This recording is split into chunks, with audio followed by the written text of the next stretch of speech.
Good afternoon. I'm Ryan Baker. We've got day baseball again this afternoon in the Buckeye State. Here in about 5 minutes over at Huntington Park, the Columbus Clippers continuing their series with the Louisville Bats at 12:05. At 1:10 today, the Cleveland Guardians look to complete the 4-game sweep of the Detroit Tigers. Joey Cantillo gets the start for the Guards opposite Casey Mize. It is an off day for the Reds. Another elimination game for the Buckeye baseball team at the Big Ten tournament tonight as they face Michigan at 7. Tyler Danberg and Bob Spears have the call at 6:55 over on the Fan 2. Game 2 of the Eastern Conference Finals in the NBA this evening as the Cleveland Cavaliers are in New York to take on the Knicks at 8. This one brought to you by BMI Federal Credit Union. They were voted top credit union 8 years in a row by CBUS Top Picks. Visit bmifcu.org to learn more.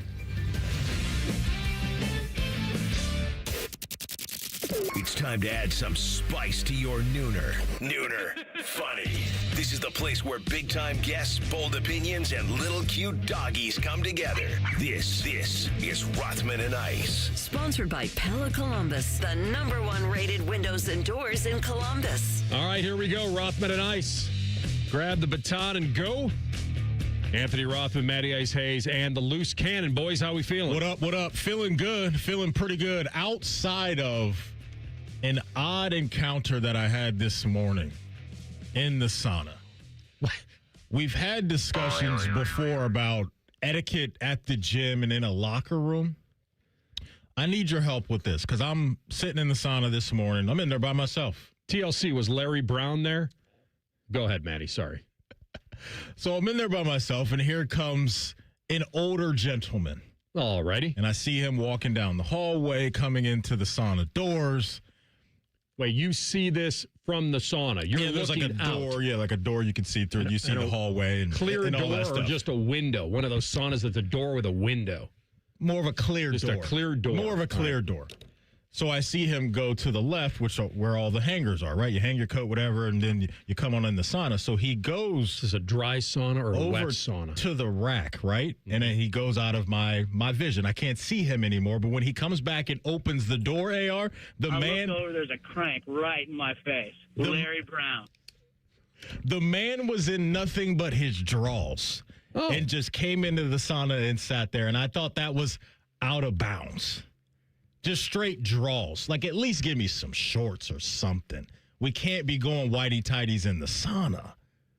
Or the tighty-whitey. We can't be doing that.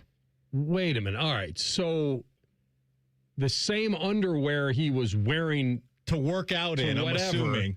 He wanted to wear those into the sauna? Correct. Why wouldn't he take those off and wrap a towel around himself? Isn't that how most people do it? I don't know what most people do. Well, what do I'm you not do? in there. I'm in there with just like a shorts and a T-shirt on. Oh, I thought people would go in there just with a towel wrapped around their waist. It wouldn't surprise me, but Isn't it was that just how it's usually it was done? just odd to be in the sauna with another grown man, and he was in his whitey tighties. The whitey tighties. What about? Am I throwing you off with whitey tighties? Yeah. Are you a tighty whitey guy? Yeah. Okay, I've been a whitey tighty guy. Okay, you're fine. I was a little thrown off. You analyzed that correctly.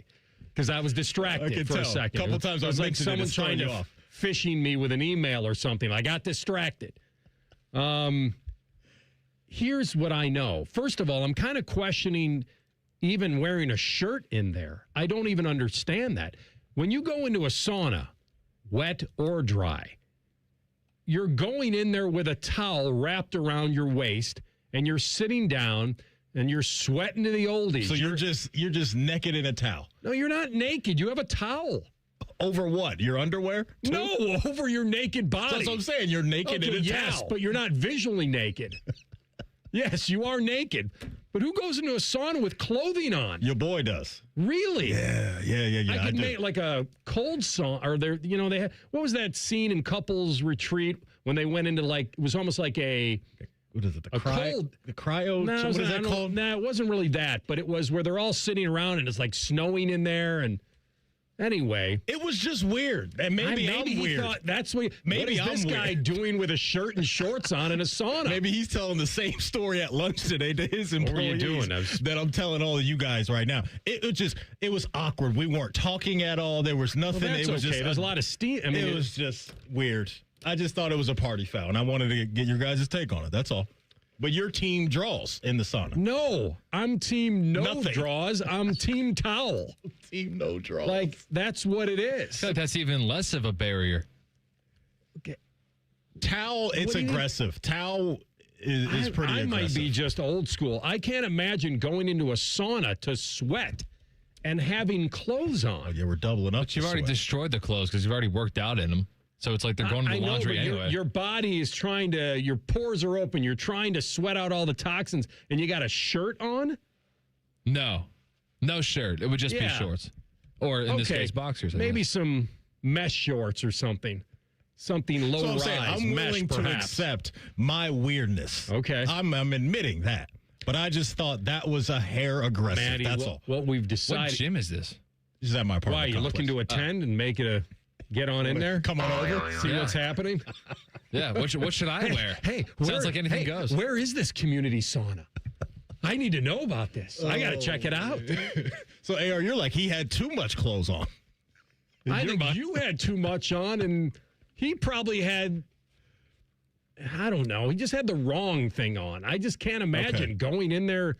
I think it was the whitey tighties that threw me off. If it was just straight up like just some regular boxers or something, I don't think I would have even really thought anything of it. But when he opened that door and I just see an old man coming through that with just some whitey tighties on, Ruby don't play like homie, and homie don't play like that. I got to get up out of here. Maybe what we need to get you is one of those sauna pods. Oh. It's like just a one. Like in the backyard. It's like an individual. You walk in, love nobody that. else can jam in there with would you. love that. All right. Would love that. I think you're right, though, because a lot of the movies and TV shows that I've watched that have a sauna scene Yes. in it, Towel. it's nothing but people in towels. That's right. Men and women, probably. Oh, a joint sauna. No, not the. No, I'm saying that men and women are both doing it the same way. Oh, okay.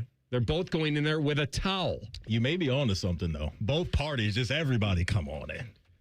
Everybody, Nothing but towel. come as you are. The Nothing But Towel Party hosted Come by in a Anthony three-piece Rothman. suit. That's fine. You're kind of ruining my idea that, we were going to enter that two-man doubles luge, and now I'm not sure, what's going to be appropriate. All right. Okay. The old double-decker. Okay, so maybe what I'll do is tomorrow, I'm going to just go straight towel for you, AR. No, That's what I'm going Don't to do. And do see it. if that's the life that I need to be living. don't do it for me. Do it for all the people out there that have ever overdressed in a sauna. Okay. That's interesting. Just a little odd start to my day. That's all. Just threw me off. No a little bit. talking. That doesn't bother me. You're in there to kind of relax Sure. and zone out. I don't- Talking would have made the experience worse, I think. If he tried to little strike up too- a conversation. A little too intimate? Yeah. All right. Well, that's Would have made it worse. all right. All right. I'm a little distracted by a lot of stuff there, but I've never, ever been in a sauna where someone has come in their underwear like that. Yeah. And nothing else. Yeah. Boxers, maybe, because those look different, but I think, All right. too, you get to a point to where you get to a certain maybe a age where towel you just... wrapped around your shoulder, even. Something. A towel over your waist Yeah. and bottom half, and that's how you go into a There's sauna. a lot of skin happening. It was I saw we some want to things I wipe didn't some wanna sweat see. off your forehead. Like you get the one towel wrapped around your neck Okay. and then the one towel around your waist, and you're good to go. That's appropriate sauna wear. And that's what people expect to see. I don't expect to see somebody in clothing or in their underwear. So you come or into their the sauna. tidy whities. If you would have come into the sauna this morning, you'd be like, what the heck is going on? Yeah, I got here? one guy. I got my bearings straight here. All right. Oh, How did it man. feel? You get it? You all Felt relaxed? great, honestly. It Look really as did. loose as cream corn It over there. did. It Yeah. did. It was a good experience. I was in there for probably about 10 minutes. I wanted to do 20. Okay. Oh, I wanted to do 20, But- but when he came in there, I was like, I think it's time to go to the crib. Because it was a little over the top. it sounds like this is the beginning of a beautiful friendship. Honestly, this is right out of Casablanca. He might I think be. that you guys are going to hit it off one day, and you're going to start talking. I'll go back and tomorrow then you'll be able to eventually be close enough where you'll be able to ask him, "Hey, I come in here in a shirt and shorts, and you're in your underwear. Yeah. Why is that? Yeah, who's right here? Who's wrong? You guys can work it out together. You your boy and Larry Brown. Oh, my goodness. And Toby. All you guys can just hang out together. All right. How's the start to your day, though? Good? Start to the day. Not too bad. Not too bad. You still going speakerphone at the gym on the Peloton after some confrontation happened? I did it the other day because there was a woman on the elliptical who was on her earbuds, AirPods, whatever you want to call them, and she was having an active phone conversation. Okay. About 3 machines over. And I said, if you're going that route, I'm going speakerphone. That's fair. You were respecting her space. So if listening to ESPN or whatever. So you're saying if the pods were not in, if the pods are in, I feel like I can do it. Okay. Because then they're either listening to music, whatever, and they're probably not hearing what I'm playing. Fair. But she was in an active. So do you not? Do you have a backup pair of headphones that you take with you? No. I used to take that old that iPod Nano or whatever I had. Still kicking? You get that thing fired up yet? No, the battery lasts about 8 minutes, so I conserve. Couple songs. I charge it, and then I'm like, all right, don't use it too much. Here's our show for you today. Paul Dehner Jr. coming on at 12:30. He's the senior writer of The Athletic, and he also hosts the Growler Pod about the Bengals. We'll find out if he agrees with Joe Burrow, his assessment of the roster. We will talk with our friend Jeff Lloyd. We'll do equal opportunity here as we go up to Cleveland at 1:30 for the Orange and Brown Report and find out if Shedeur can wrestle this quarterback job back to himself. And then Bruce Feldman, our guy from The Athletic, covers college football amongst the best. We'll see how serious this 24-teamer is. Is this a trial balloon? Are some conferences going to push this through? And when and if it will happen? That'll be at 2:30. When we come back, we'll dive back into Joe Burrow. And I think we did some broad strokes yesterday on his assessment of the roster. But today we go knee-deep into his prediction. How real is it? That's next. Rothman and Ice and the Fan. We know everything about you. We know you love the Buckeyes. We know you love the Jackets. We know you're wearing a red shirt. Just freak the hell out of someone. The Fan. Not all dental practices are the same. Most do a little bit of everything. Primarily maintenance and teeth cleanings. But where do you go when you need serious restoration? Who can give you a brand new smile that's comfortable? At Runyon Dental Group, we are trained experts in restorative dentistry. Restoration is all we do. We can give you a gorgeous, new, comfortable, healthy smile. No matter what the condition of your teeth. Even if you have no teeth, then we can do it comfortably. Runyon Dental Group. James Laurinaitis here for my guys at Green & Sons, the premier Kubota dealership in Central Ohio. Green & Sons has all the Kubotas you need to tackle your land and come out a winner. They have zero-turn skid steers, tractors from 18 to 171 horsepower, and also utility vehicles. My favorite is my RTV Sidekick. The best thing about Green & Sons is they've been family-owned and operated since 1970, and you will love dealing with the Green family and their winning team. Do what I did and check out Green & Sons located in Mount Sterling and Marysville or online at greenandsons.com for all your Kubota needs. 2 guys drove to work. Neither guy wore a seatbelt. One guy got a ticket. One guy didn't. The same 2 guys drove home. One guy wore his seatbelt. One guy didn't. One guy made it home. The guy not wearing his seatbelt didn't. Don't risk it. Click it or ticket.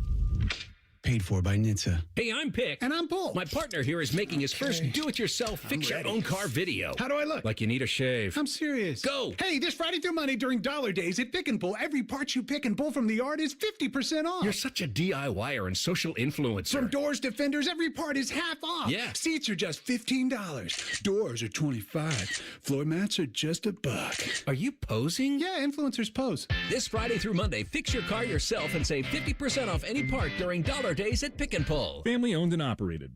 It isn't all sunshine and rainbows. This is Dennis Sullivan, president of Care Heating and Cooling. Here's something you don't hear admitted very often. When you run a business with your family, you don't always get along with them. We argue, we debate, we have real conversations about the decisions that we make. But at Care, every conversation comes back to our priorities, doing right by our employees and our customers. Because when you treat your team like family, they take better care of the families they serve. And when you treat your customers the way you want your own family treated, trust follows. That mindset doesn't always maximize short-term profits, but it builds something better, long-term relationships. Today, more and more local companies are being bought by venture capital firms, where maximizing profits often leads to a sales-first mentality. CARE is still family-owned and locally operated, so we can keep people, not profits, at the center of every decision. CARE Heating and Cooling. Call 1-800-COOLING when you need a company you can trust. Hello, it's John Kozik, founder and president of TurboTrack Realty, and I buy real estate as is fast for cash. Give us a call today for an all-cash offer at 614-470-2000, 614-470-2000. I buy vacant properties, inherited homes, divorce situations, death in the family, apartment buildings, commercial properties. I even buy my tenants won't pay me the rent houses. Give us a call today for an all-cash offer at 614-470-2000, 614-470-2000. Planning to buy a home in 2026? Not sure where to start? The Ohio Housing Finance Agency can help. With a step-by-step homebuyer's guide and financial tools, the Ohio Housing Finance Agency can make homeownership part of your future. Eligible homebuyers may qualify for down payment assistance and reduced mortgage interest rates. To see if you qualify and to find a mortgage lender, visit myohiohome.org. Common Man and Timmy are putting together a hangout at the radio station for a small amount of listeners. Pizza will be involved. Ping pong, too. Lots of inappropriate conversation. And don't forget, pin the tail on Teddy. Tell Man and Timmy why you're the perfect guest by emailing goodcleanboy@gmail.com. Presented by Billiards Plus and sponsored by Paisano Peppers. The event takes place Thursday, June 11th, and all email submissions must be in by June 1st. Enter today. Fan weather.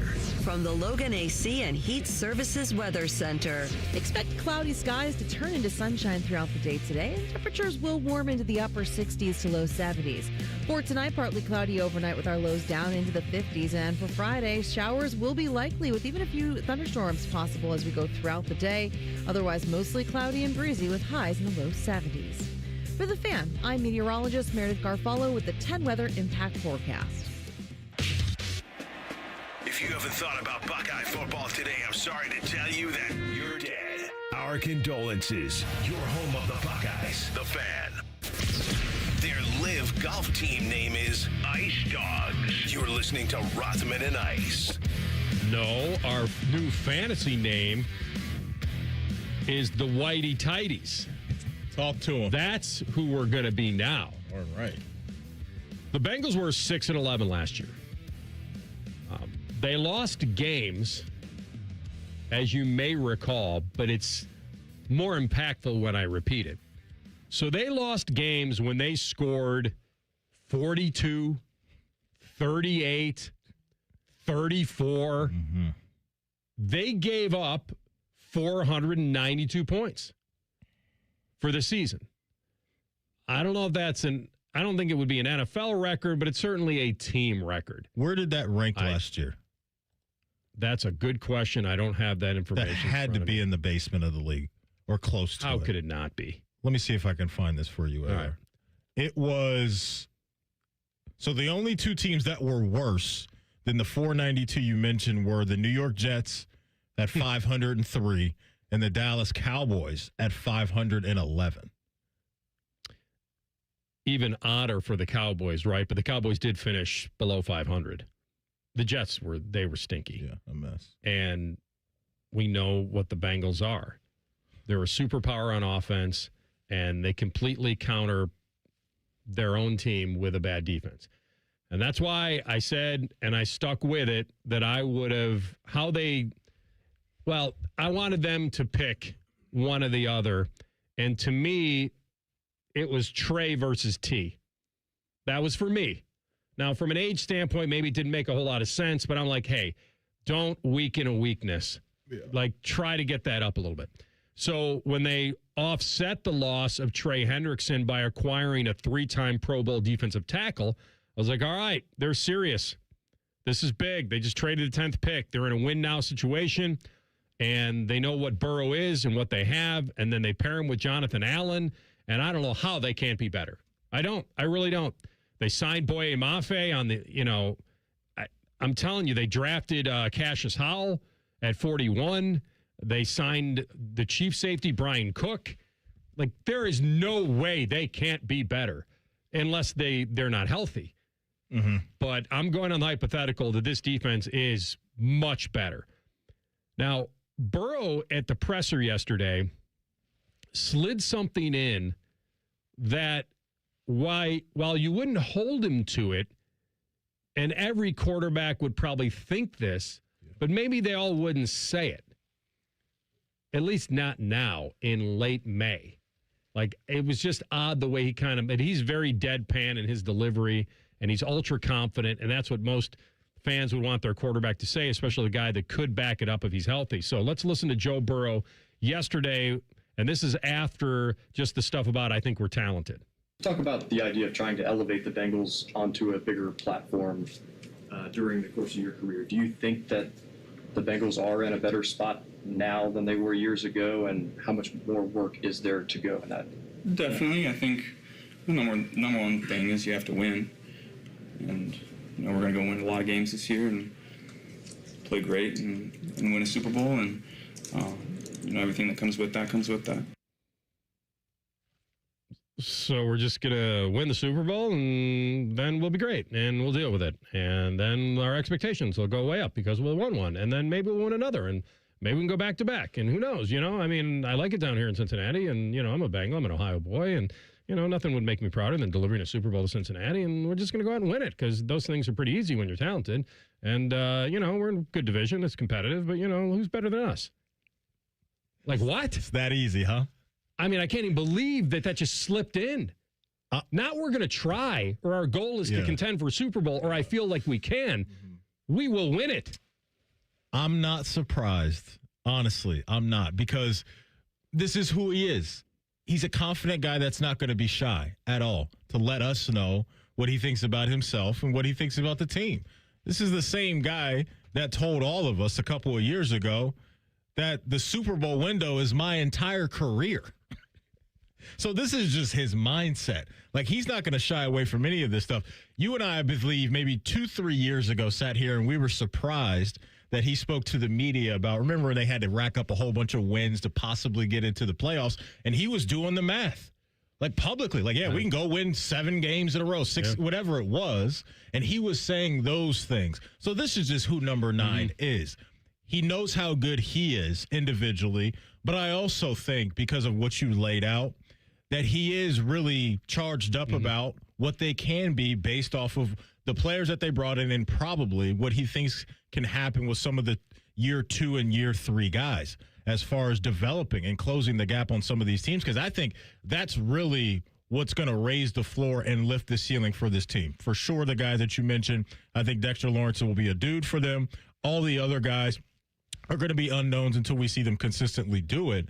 But if we're talking Miles Murphy and Jenkins and Stewart and those guys really turning into ballers, then they're really going to be in the thick of things. Because I look at what Seattle just did with their run, and you look at the core of the players that they had that were high-level players for them this year, and it was the former Buckeye and JSN, Byron Murphy, a former first-round pick last year, Devin Witherspoon, Nick Emanware. Like, all these guys were guys in year 2 or year 3 that really had their game together at the right time. And so you pair that with what already is happening in Cincinnati with all the things on offense, then the Cincinnati team, for me, is a legit contender. On paper right now, I can't say that they are. I can't give the Bengals the benefit of the doubt anymore, just because we haven't even seen them in the playoffs for 3 straight years now. He must believe it. This isn't false bravado. He believes it. And you're right. This is who he is. And it's just odd for a guy to say it because he knows how tough it is. He does. And he's saying it about a team, like you said, that hasn't made the playoffs in 3 years. Like, they got to go out and prove it. Do they have the roster to do it? Yeah. For him to say we're going to go win the Super Bowl, I guess that's what everybody's goal should be. But it sounded more of a guarantee and not a goal. And the fact that he even acknowledged that he's 47 touchdown passes away from the club record in a career. By the way, it's Dalton, not Ken Anderson, which was my guess yesterday. And he's just like, that's doable. Now, that's an individual record. Most quarterbacks don't go there. Most quarterbacks would say, most important thing to me is to deliver a championship to this city. If records come along with it, great. But he's like, no, that's doable. I want my first MVP. he's that guy. And I guess I'd rather have a guy like that than not. But it was just interesting the way he slipped it in yesterday. Does this qualify as arrogance for you? Yeah. This does? Yeah. Yeah. It's arrogance. Because when you were but is it arrogant when you can back it up? He hasn't been healthy enough. I just think his mind, it's interesting. He has the mind of a championship guy. He's played in the biggest game in the world. He's won it all on the college level. He's won the most highest, prestigious award in college football. And he gets to a Super Bowl. And he's maybe 1 second away from delivering that. So he's been as close as you can get to it. And maybe he knows that I'd rather lean that way and be ultra confident than be a guy that's kind of holding back. And that I'm glad he's true to himself, but it's harder than he's saying. 100%. I mean, it's too much of an off the cuff. Yeah. And that's what I'm surprised about. So that's where it goes to arrogance. Now, if you can back it up, you back it up. He knows. He absolutely knows it's not as easy as he just made it sound. And I think what maybe part of it, too, is setting a tone as a leader, too, right now on the football calendar. Hey, we're at OTAs, right? We got a long way to go, to your point, before we even get to the regular season.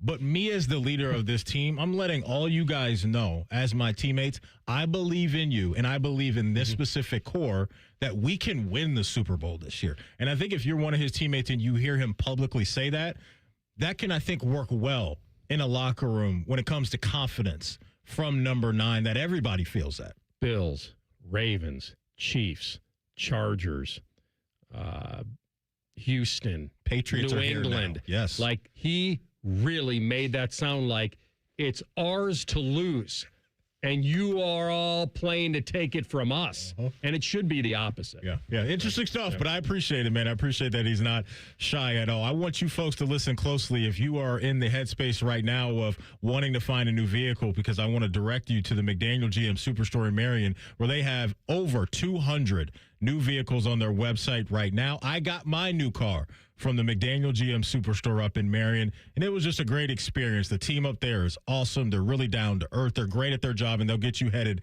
in the right direction and leaving out of there with a new whip that you're going to like. They got a 26 Silverado 1500. Save up to $14,000 off MSRP or lease for as low as $364 a month. Terms and restrictions apply. It's not a long drive up there in Marion. Trust me, it's well worth it. You're going to love your car buying experience with the McDaniel GM Superstore in Marion. Chevrolet, together, let's drive. We come back in 2 minutes with Paul Daner Jr., the Growler Pod host from The Athletic, and we'll ask him, are the Bengals truly the most talented? We'll ask him next. Rothman and Ice and the Fan. Ready to plan the ultimate weekend getaway? Start day 1 at the Columbus Zoo. Then crank up the excitement on day 2 at Zoombezi Bay. Grab your Columbus Zoo and Zoombezi Bay 2-day pass now at columbuszoo.org. Hey, what's up? It's T-Bone. Now is the time to call Comer & Cross and transform your garage with a gleaming new Comer & Cross garage floor. Maybe your garage floor has exposed concrete with stains and cracks or a bad epoxy or paint job. Well, the new Comer & Cross garage floor will transform your entire garage in just 1 day. Now, here's the great part of this whole story. If you call them right now, they're going to take 50% off installation. Yeah, that's right, 50% off installation from Comer & Cross when you call them today at 1-800-NEW-FLOOR. A Comer & Cross garage floor is the gold standard, guaranteed to never chip, crack, or show tire lift like epoxy or paint ever. Plus, they make it easy. They'll take your stuff out of the garage for you. They'll fix your cracks and pits perfectly like it's a new garage floor, and then they'll apply the proprietary finish that you pick. Yeah, I said it. They'll fix your cracks and pits. What's wrong with that? That's what you want. So call them today at 1-800-NEW-FLOOR to get 50% off installation. That's 1-800-NEW-FLOOR. Or go to comercross.com. When sudden illness or injury strike, Ohio State offers 3 types of urgent care to meet any of your needs. From traditional urgent care to our specialized orthopedic urgent care for activity-related injuries and advanced urgent care for more serious injury and illness. Our experts treat everything from broken bones to ear infections and colds and flu. Ohio State Urgent Care. This is world-class care. Hey, what's up? It's T-Bone. Tired of snoring? Sleep Better Columbus can help with a custom mouthpiece that opens your airway and stops the snoring. No mask, no noise. Call 1-800-MORE-SLEEP or visit sleepbettercolumbus.com today. Stop snoring, sleep better, live better. Rothman and Ice is sponsored by your local Pella Window and Door showroom on Gemini Parkway. The Fan, Ohio sports destination. Always as tender as a well-done steak. This is Rothman and Ice. They got to be better, right? They got to be better. Senior writer in the Growler podcast, host covering the Bengals for The Athletic, our friend Paul Dehner Jr. Welcome back, my man. How you been? Uh-oh. There we go. PDJ in the house. Good, man. Sorry about that. All good. All right. Very interesting press conference with Joe Burrow, but I do want to start with more of a general question. Do you agree? Is this the most talented roster he's had? If not, it's neck and neck. I mean, I would argue their 2022 team, the year after the Super Bowl, might be the best Bengals team there's ever been, and I would even throw their Super Bowl teams into it. That team won 10 games in a row before losing the championship game to Patrick Mahomes at Kansas City, and were really good and well-rounded. That defense was a top 10 group with a lot of stars. And you still had Joe and Jamar, but it's close because I think Joe's a better quarterback. He is definitely a better receiver than he was at that point.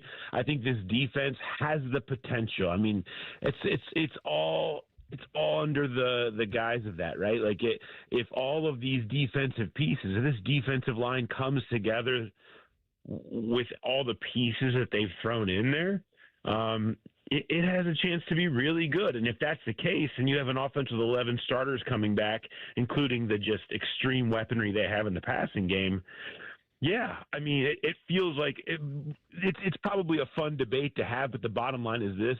They have a team that has every ability to go win a championship, and if you can say that on May 21st, you have done something right. You know, Paul, you were talking about Joe and how you've seen him get better, and right now he's a better quarterback than where he was a few years ago. And so covering him day in and day out for all of these games, what has jumped out to you about his game that led you to say that now that you just see? You watch Joe Burrow now, and it's different than what we saw in 2021 and all of those things. What's really jumped out to you with his game?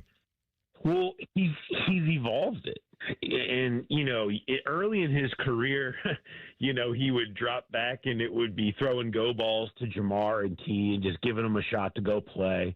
And then the game changed and everybody was playing these two high shells and everything constantly against them never playing man. And so he just developed this insane, efficient check down and underneath game that was just picking people apart. And then in 2024, you see him become much more of this playmaker, and he was making, you know, all these off script plays.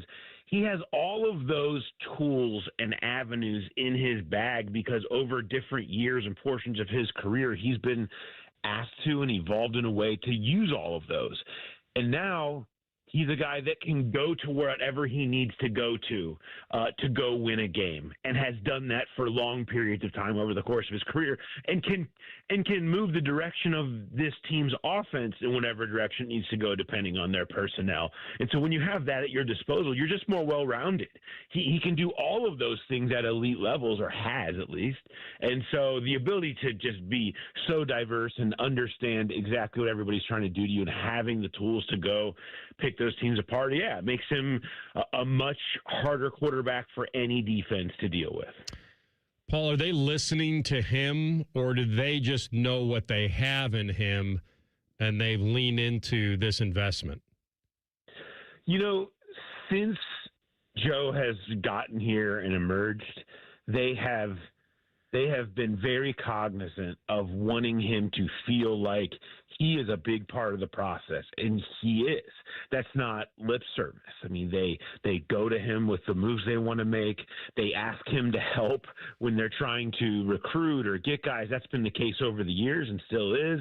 He's a part of the decision-making process, and sometimes publicly he has sort of aired his frustrations during some of these losing seasons, and so I think there's always a pressure with Joe that whether he's saying it or not, like, he's just so competitive. He so clearly wants to win. He's going to be frustrated like any elite competitor would be when you're not. They feel that pressure to go out there and build around him. And sometimes he doesn't have to say it.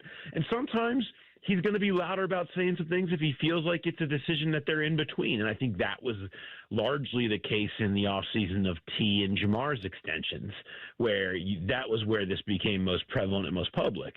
And he's involved in all of that stuff.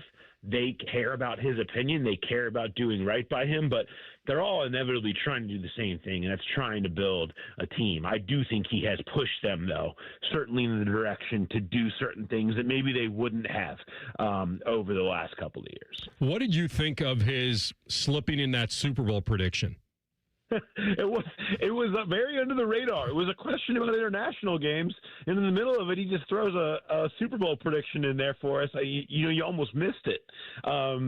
Yeah, well, it was more, it was sort of the next level along the lines of what he's saying, and what he's suggesting and saying is this is the most talented roster he's ever had, and how you can take all your criticisms of the front office and leave those behind because they went out there and aggressively got it done. I think everything he was saying during that press conference suggested what he slipped into that, which was that's what the expectations are right now, and there's no reason they shouldn't be. This is a team whose biggest names right now have gone through the Super Bowl, and they've been right there in the press. They've won AFC championships. There's a reason that they should believe that they can do that when you consider the possibilities of getting the defense right and having a really good pass rush and defensive line. That idea of having that type of a dominant upfront group can change everything and put them in that spot. They should feel that way right now, and certainly a guy like Burrow, who's never been afraid to air his confidence, he's not going to hold that back. Locking in on the defensive line a little bit more, Paul, I want to ask you this. You got Shamar Stewart, former first-round pick, Miles Murphy, former first-round pick as well. They bring in Boye Mafe, hand him a new contract. And so Murphy and Stewart are just so fascinating to me right now because that's obviously high-end draft capital that they used on both players. And so when you look at the defensive line, let's say they had to go out and play a game this Sunday, Paul, opposite Boye Mafe, who do you believe would be the starting edge? Well, I mean, the question would be who takes the most snaps. It would definitely Murphy is miles ahead of Shamar. No pun intended. I mean, Shamar is still very much a project. Miles had a breakout the second half of last year. I mean, he was a real force when you look down the stretch of last season, and really did a great job in pure pass rush downs. His rates were as good as almost anybody, and so they really believe that they can build around Miles, and he's a huge part of what they're doing. So he's the most promised. Shamar is more of a wild card. Like, they love his versatility. I think they feel like they can be more multiple this year in terms of morphing very easily from a 4-3 to a 3-4 because Mafe and second-round pick Cassius Howe are more of the smaller outside edges that they can utilize those guys coming from the outside, and obviously what Dexter can do in the middle of just playing that straight up over the center position in the middle of a 3-4. You could morph in and out. So I think Shamar can do that. He could play any of those spots because of his just freakish athleticism, but he's just so raw, and how much of it will he pick up? It's going to be one of those things as the season goes along. I think he's one of those X factors that can take this defensive line from good to great if he develops this year. If he doesn't, then he's just kind of going to play a backup role. Paul Dehner Jr. with us, covering the Bengals, senior writer for The Athletic and host of the Growler Pod. All right, last one for you, man, before we let you loose. Did they screw up by not addressing linebacker? Maybe, but so I'm glad you mentioned this. It gives me a chance to promote a future story that I haven't written yet. But I've been doing a lot of research on this and just kind of looking at the linebacker position as a whole. If you look, this was a very clear decision to go from, okay, you want to invest and spend money on a linebacker, or is the better investment, if you have guys there, to put your resources all into the guys in front of them and Brian Cook behind him as well, making their life easier rather than trying to go overpay necessarily for a linebacker.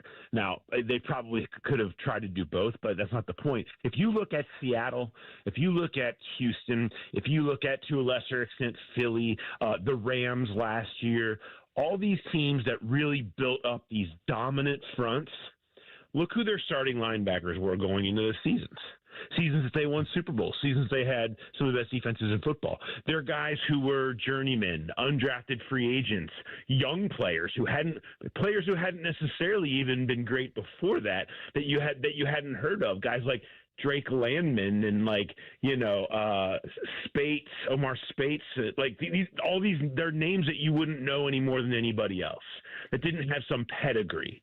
And so, but they played really well because the lines in front of them just wrecked shop. Yeah. And I think that's kind of where they're at with it. They have two rookies that did not play well at linebacker, but they played over 700 snaps. They had over 100 tackles. They got better as the year went along, and they did that with being completely set up to fail. They had no veterans around them. They had no help. They had no defensive line in front of them. They had safeties that missed tackles behind them. They fixed all the things around them, and they come into this year now with a better understanding of how to play the position in the NFL, and they feel like that will be a lot better for Demetrius Knight and Barrett Carter. We shall see. I look forward to the story, my man. Thanks for jumping on. No problem. We'll talk to y'all later. You got it. Paul Dehner Jr. from The Athletic on the Brian Heating Cooling Systems fan guest hotline. We come back, and yes, a former national championship winning head coach is coming back. Details next. Rothman and Ice on the Fan. We have so many local shows, I can't fit them in a 10-second promo. So let's just say we're live and local all damn day. The Fan. All the folks at Buckeye, night or day. The kitchen drain has had enough. The toilet's called it quits. Drains are clogged throughout the house. I'm gonna throw a fit. Clogged drain, no problem. It's 93 or free. I'll clear any drain you don't pay with a 1-year guarantee. It's 93 or free. Guaranteed. Call 614-683-9911. Call the folks at Buckeye, night or day. I'm Matt Morgan of Morgan & Morgan, America's largest injury law firm. I've had the privilege of seeing miracles, broken families rebuilt, every crash, every workplace injury, every medical mistake. Fighting back can work. We've gone toe-to-toe with insurance giants, and we've won a lot. Over $30 billion recovered. Size matters. Reputation matters. Results matter. There's only one Morgan & Morgan. Morgan & Morgan, Ohio office located at 600 Vine Street, Cincinnati. Prior results do not guarantee a similar outcome. As we recognize National Military Appreciation Month, Bobcat Enterprises is proud to give back through the Bobcat Bravo program.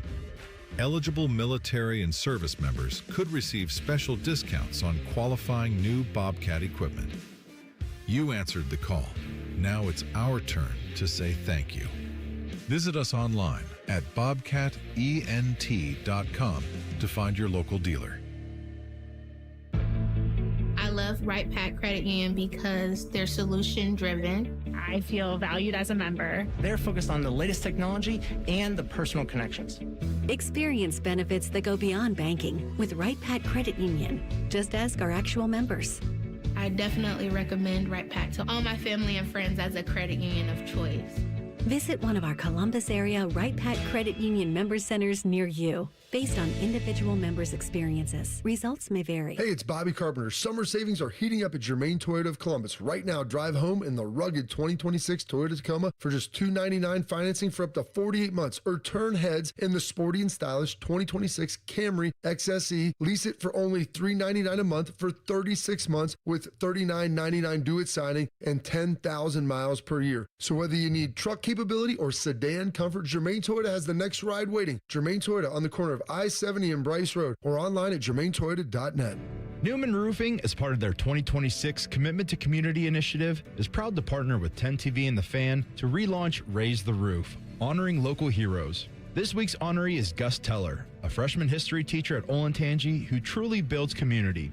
Every day, Mr. Teller connects with students, leads with a smile, and makes history meaningful to the students' lives. From bad jokes to Star Trek, Gus Gus creates a classroom where students feel valued, supported, and inspired to understand today's world together. Hey, it's Anthony here for the Good Feet store. This is the time. You want to be outside. You need to be outside. But do you really want to be on your feet if they're killing you? That's why I went to the Good Feet store. I stressed about knowing I would be standing at a multiple-hour event or even playing in a golf tourney where I knew I would be walking. But when I got fitted for my personal arch supports, it changed the game for me in a great way. I honestly feel much better supported and aligned, and it's taken the pressure off my lower back. I could feel the difference instantly in my test walk at the store. Just a solid foundation right from the get-go. And now, every day, everything feels a little better. Their experts will personally fit you like they did me. And do what I did. Take the test walk around the store and you'll feel the difference. I've learned it all starts with the feet. And when you get the proper support, everything feels better. You can make an appointment online or just stop in the Good Feet store. They're in Grove City or on Polaris Parkway in Westerville. Or get started right now at goodfeet.com. The Fan is headed to the Memorial. Are you ready for 30 hours of live coverage? Oh, it's true, baby. Sponsored by The Waterworks and Header Plumbing, Drain, Heating, and Cooling. TheWaterworks.com. The best Memorial coverage, The Fan.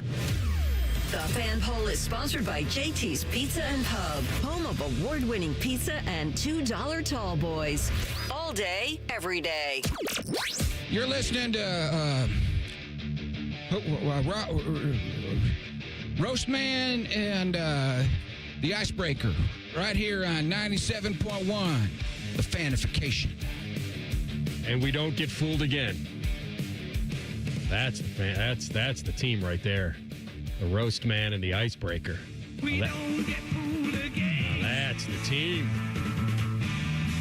All right, this is a weird story. I mean, most people that get paid off, they kind of just fade off. And it's so weird to go back to a school. So LSU announced last night that Ed Orgeron. Do we have any clips from Fast Eddie around? Anything from Waterboy or the Cajun Man or whatever? Like, go Tigers. That's pretty close. So he won the title in 19 with Joey B, who we just talked a lot about. And now he's coming. Take your hands and put it down your pants, son. Squeeze them damn things. Make sure you got two. Is that Ed Orgeron or Ian Fitzsimmons doing Ed Orgeron? I'm not sure. TLC, do you know what that is? That like a pregame speech? Is that what that's from? You remember?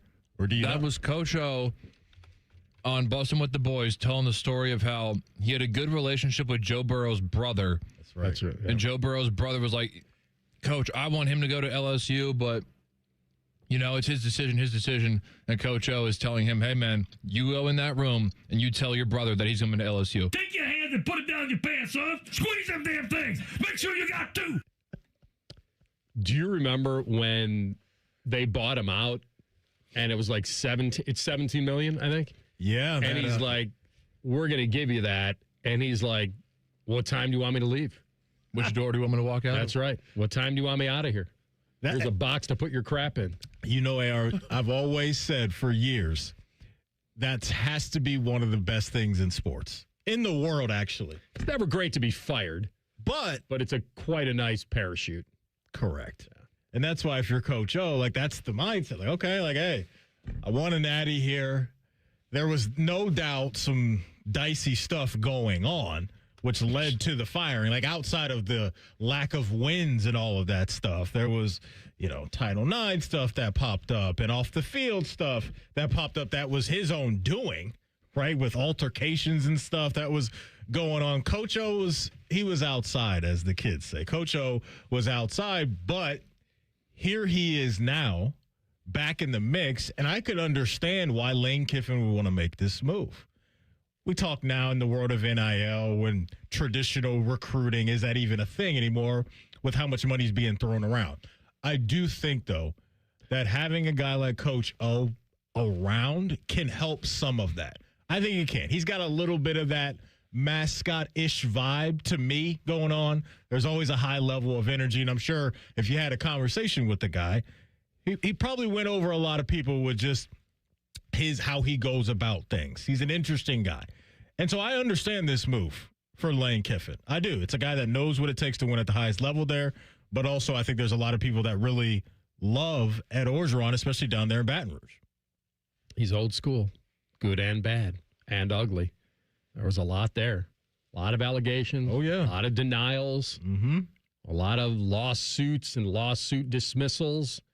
And then the firing came, and then the buyout. And now he's back. And so they announced last night that, he's been out of football since 2021. And we all know about the undefeated team and the fact it was Burrow, Justin Jefferson, and Jamar Chase. Who else was on the CES, I believe? Crazy. And I think Randy Moss's son was the tight end. I think who got drafted by the Bengals. You got baseball in the brain, son. What did I say? CES? Yeah.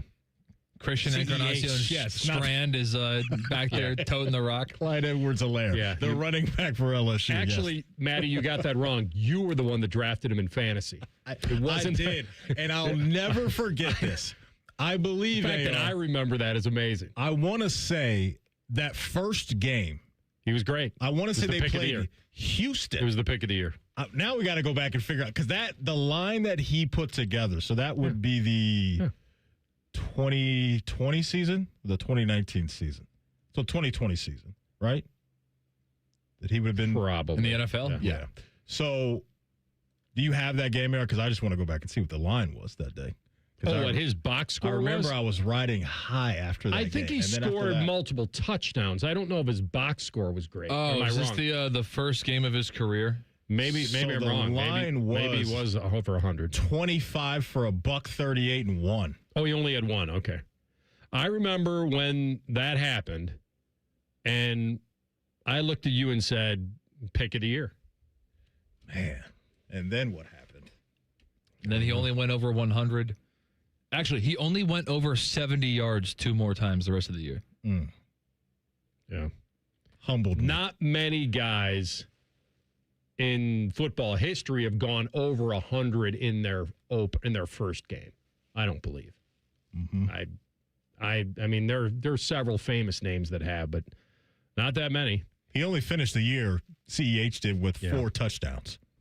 It's weird. So, he only played in 13. Speaking of buyouts, it was what I thought about, like when Jason Kidd just got fired. They're paying, the contract has $40 million on it. Mm-hmm. 40. And then the other part, too, is we live in this world now to where a guy like Jason Kidd's probably going to have a couple of TV networks calling him. Yeah. Hey, you want to do a little TV? And I don't think that offsets. Oh, no. That's just, we're not with another down. Team. We're double dipping. NBC, ESPN, whoever it may be, they got another $1 million laying around to throw my way. I'll take that, these teams don't get any massive criticism for it, these buyouts. You know why? Because I think it shows an effort to your fan base that this isn't good enough. We're trying to be better. And I think that can warm over some people. So make some people feel good about that. That it's like when your team goes out and spends a whole bunch of money in free agency. Like, hey, they're showing effort. And I think that's what can make you feel better about the situation outside of, obviously, it's somebody getting fired because they weren't having success. But do you agree with that?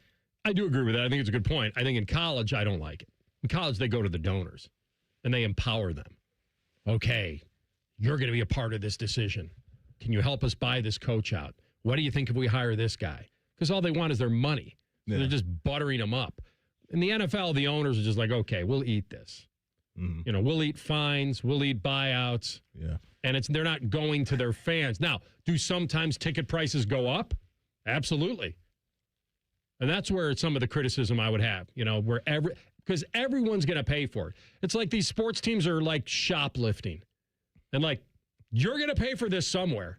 Either our gear's going up or our food's going up or our parking's going up. You're going to pay for it. You just won't pay the big chunk. But we'll nickel and dime you. It's just, even... You made the mistake. Lie in that bed. A lot of these programs have shown us that they're just not going to keep spending, though. Like, they're just going to continue to spend. Like, look at what LSU's been doing.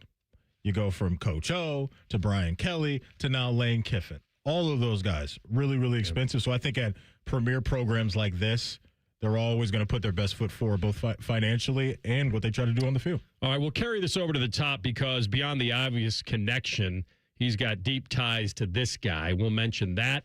And the clock is ticking for these quarterbacks. All after a sports update. Rothman and Ice and the Fan. There's nothing Bo Bishop can't do well, except find competent co-hosts. Bishop and Friends. Weekdays from 9 to noon. The Fan. Bob Yoakum, president of Rockford Homes, explains why he banks with First Bank of Central Ohio.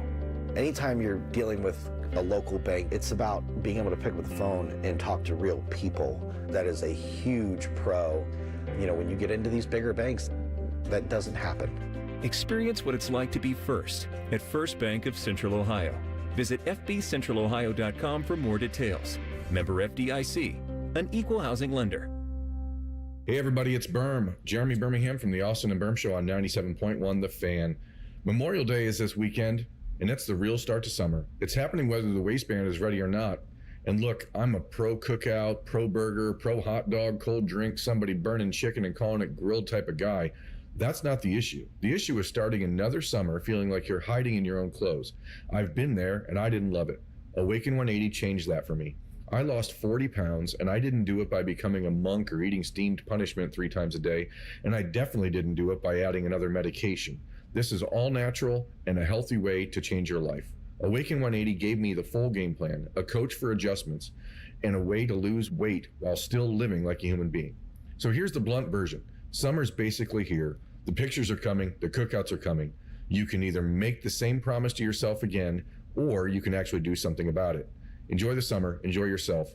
Awaken180weightloss.com can help you get there. Spring is here. Now's the time to get your air conditioner ready with a $49 AC tune-up from Columbus Worthington Air. An AC tune-up can help save money on your energy bill and prevent expensive breakdowns. As your local home service experts, everything we do is backed by our exceptional service guarantee. Proudly serving Columbus homeowners for 90 years and counting. Columbus Worthington Air and Bryant Heating and Cooling. Whatever it takes. Visit cwaohio.com/radio for details, terms, and conditions. License number 47543. Veterans and active duty service members. When your call to service ends, your mission doesn't have to. Go from GI to IT in just a few months at My Computer Career. Prepare for a high-demand career in cybersecurity, protecting people, systems, and institutions from real cyber threats. Cyber warriors are needed now. Will you answer the call? Go to mycomputercareer.edu/CWP to learn more. That's mycomputercareer.edu/CWP, an elite CompTIA certification partner. VA education benefits are available to those who qualify.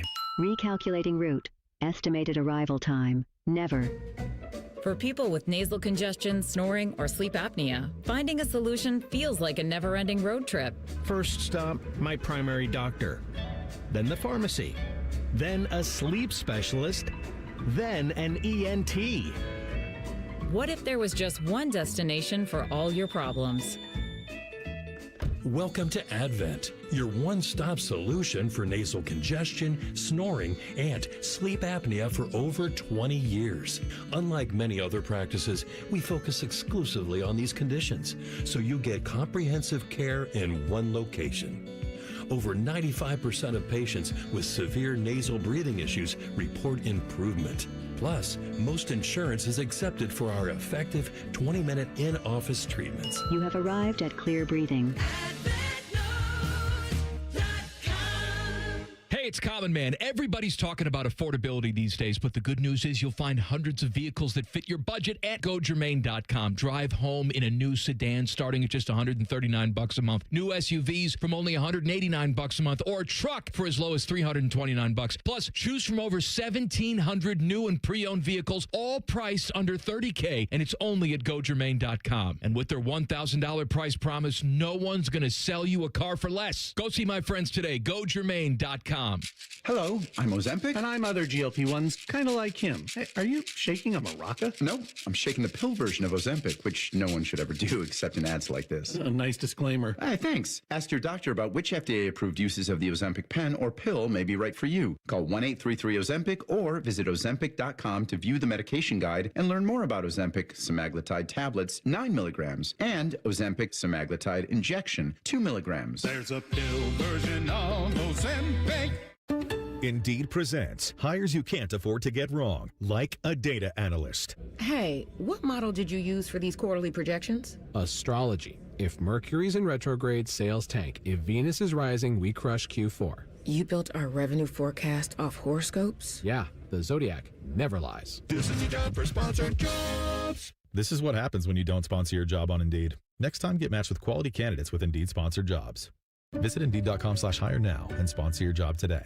Broadcasting live from the McDaniel GM Superstore Studios. Driving excellence since 1916. Chevrolet. Together, let's drive. WBNS HD1 Columbus.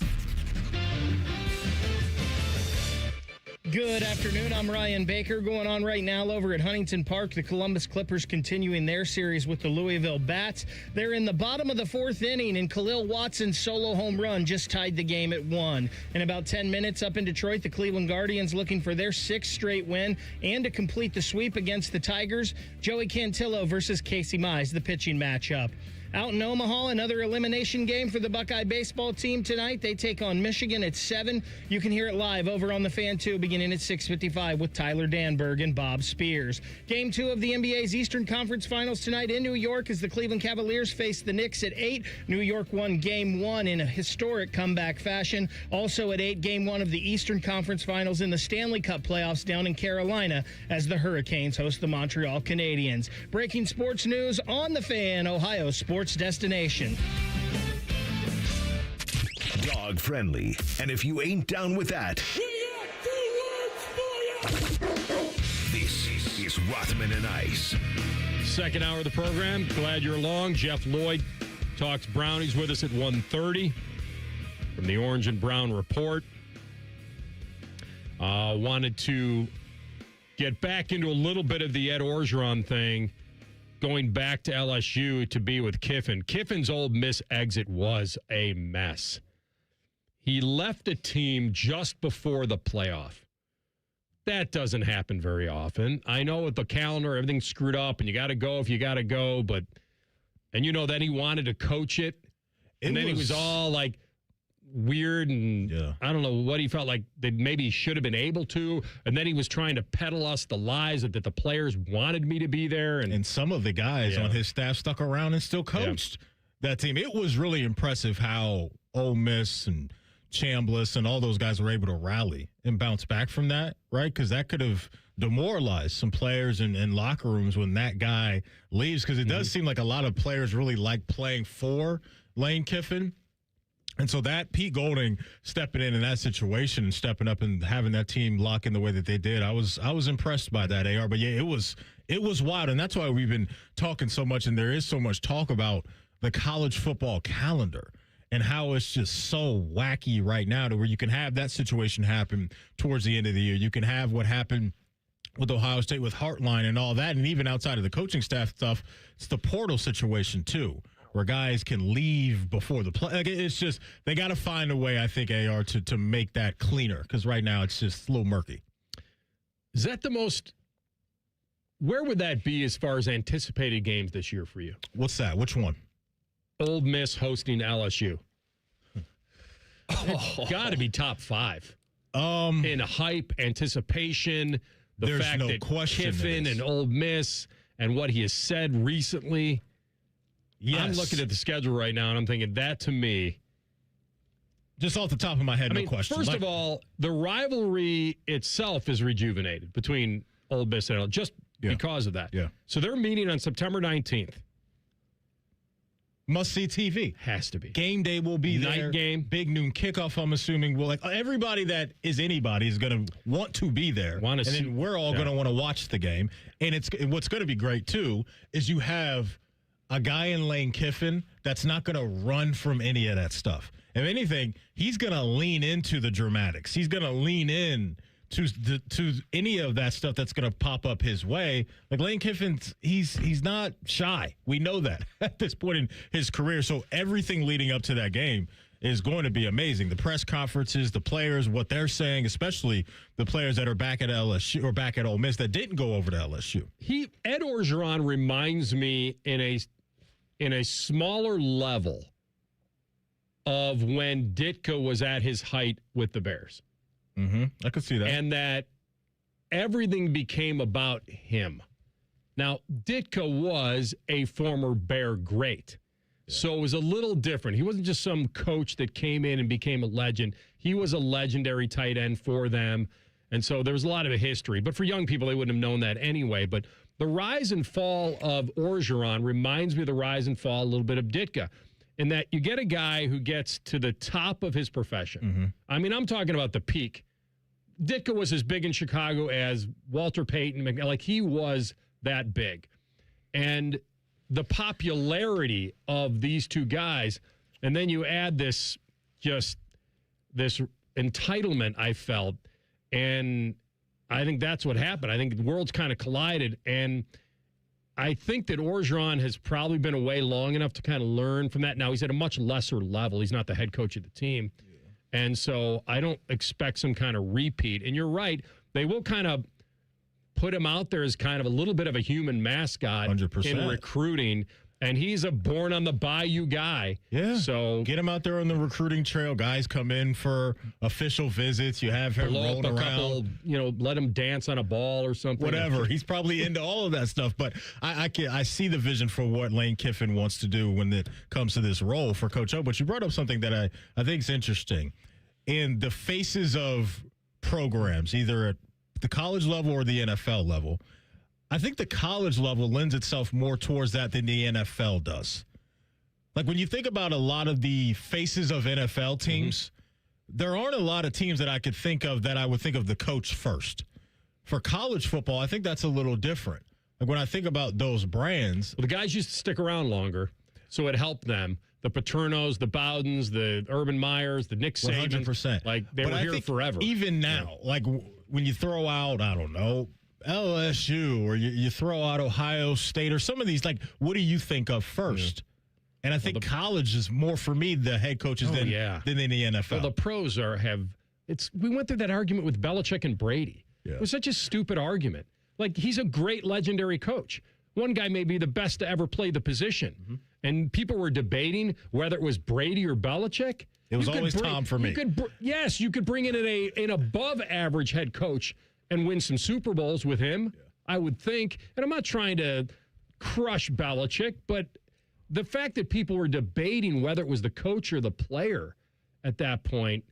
That's why I was in the camp, too, of when the Browns had their playoff game against TLC Steelers during the pandemic and Stefanski wasn't there. I was like, as long as Baker is there and that crew, like, obviously, I'd much rather have the head coach there, but if the starting quarterback is there with the weapons that he's usually used to working with, then I'm in on that. So I agree with you, AR, that it was always Brady for me over Belichick, and then time kind of showed itself and proved to all of us that was the case, because Bill had an opportunity to showcase that, hey, it was me too.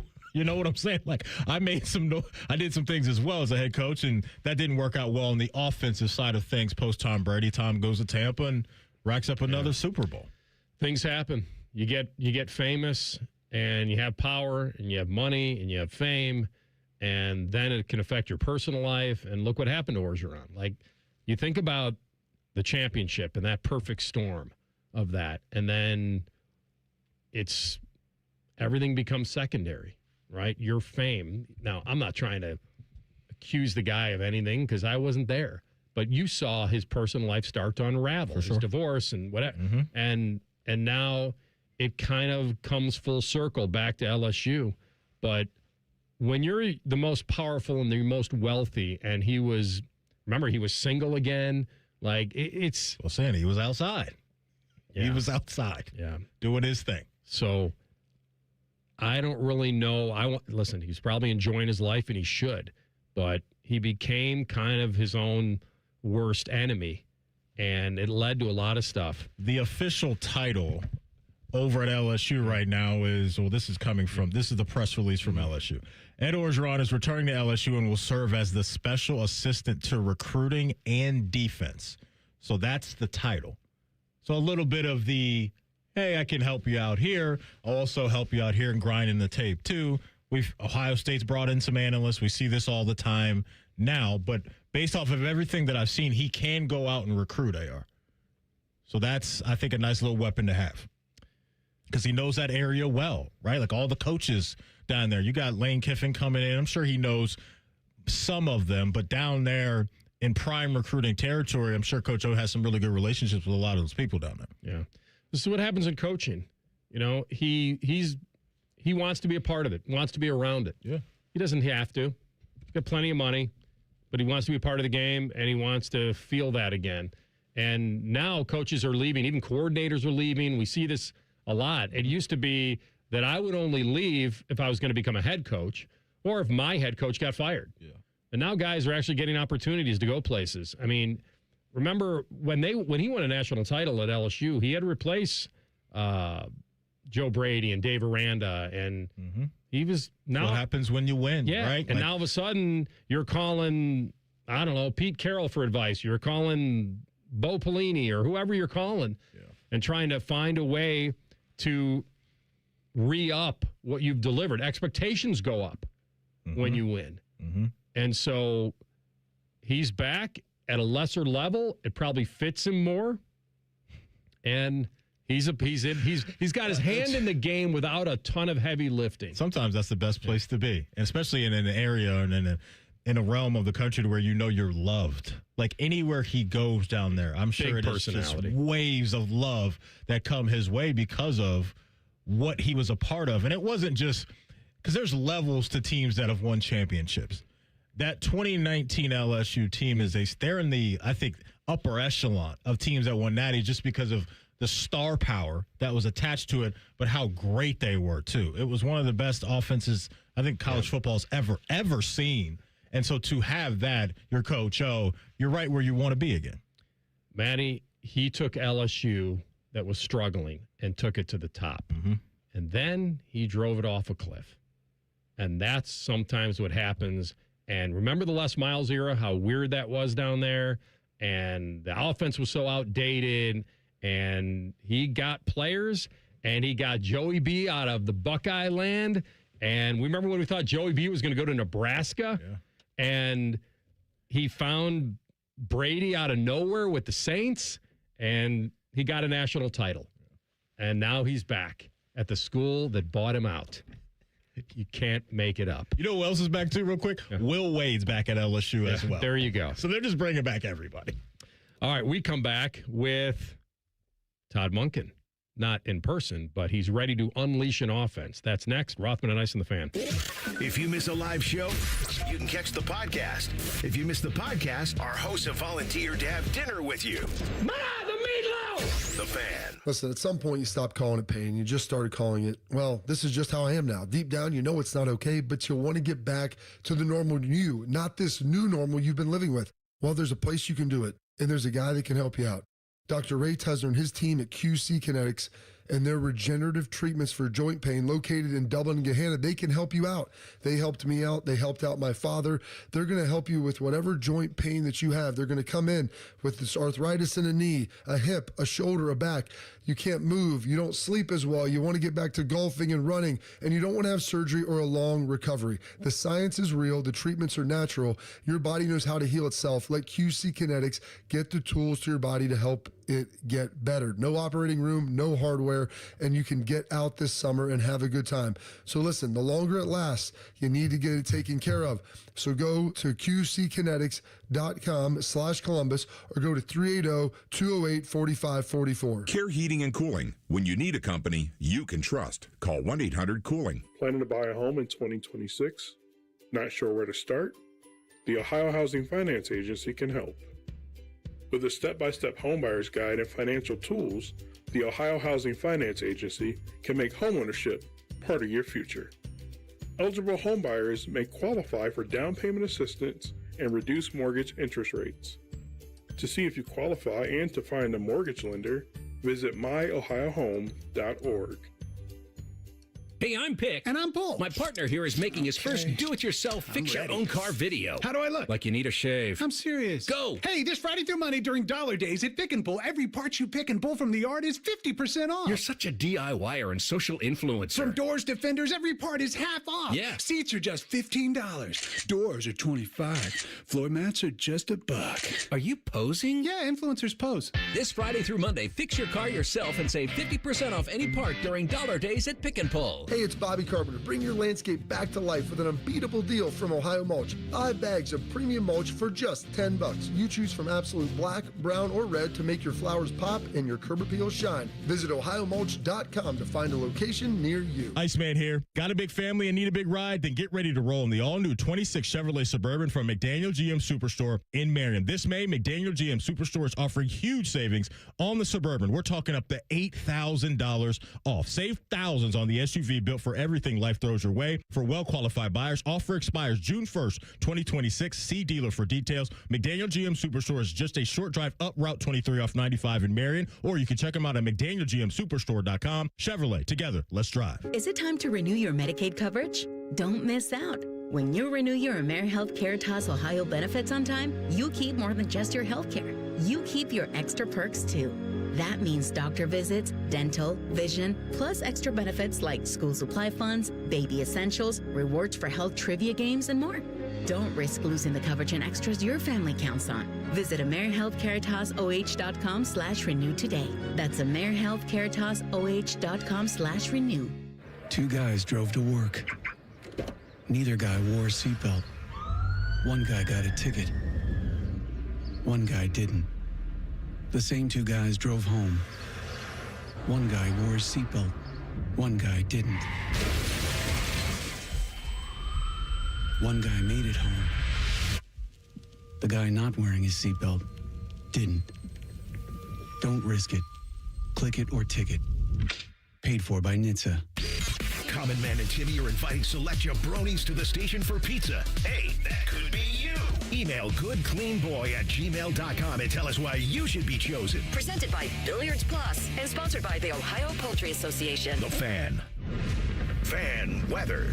From the Logan AC and Heat Services Weather Center. Expect cloudy skies to turn into sunshine throughout the day today. Temperatures will warm into the upper 60s to low 70s. For tonight, partly cloudy overnight with our lows down into the 50s. And for Friday, showers will be likely with even a few thunderstorms possible as we go throughout the day. Otherwise, mostly cloudy and breezy with highs in the low 70s. For The Fan, I'm meteorologist Meredith Garfalo with the 10 Weather Impact Forecast. 1, 2, 3. Here at The Fan is always football o'clock. Proud to be your home of the Buckeyes, Browns, and all the NFL games you can handle. The Fan. Hitting a hole in one into your ear hole. Ew. This is Rothman and Ice. All right, quiz time.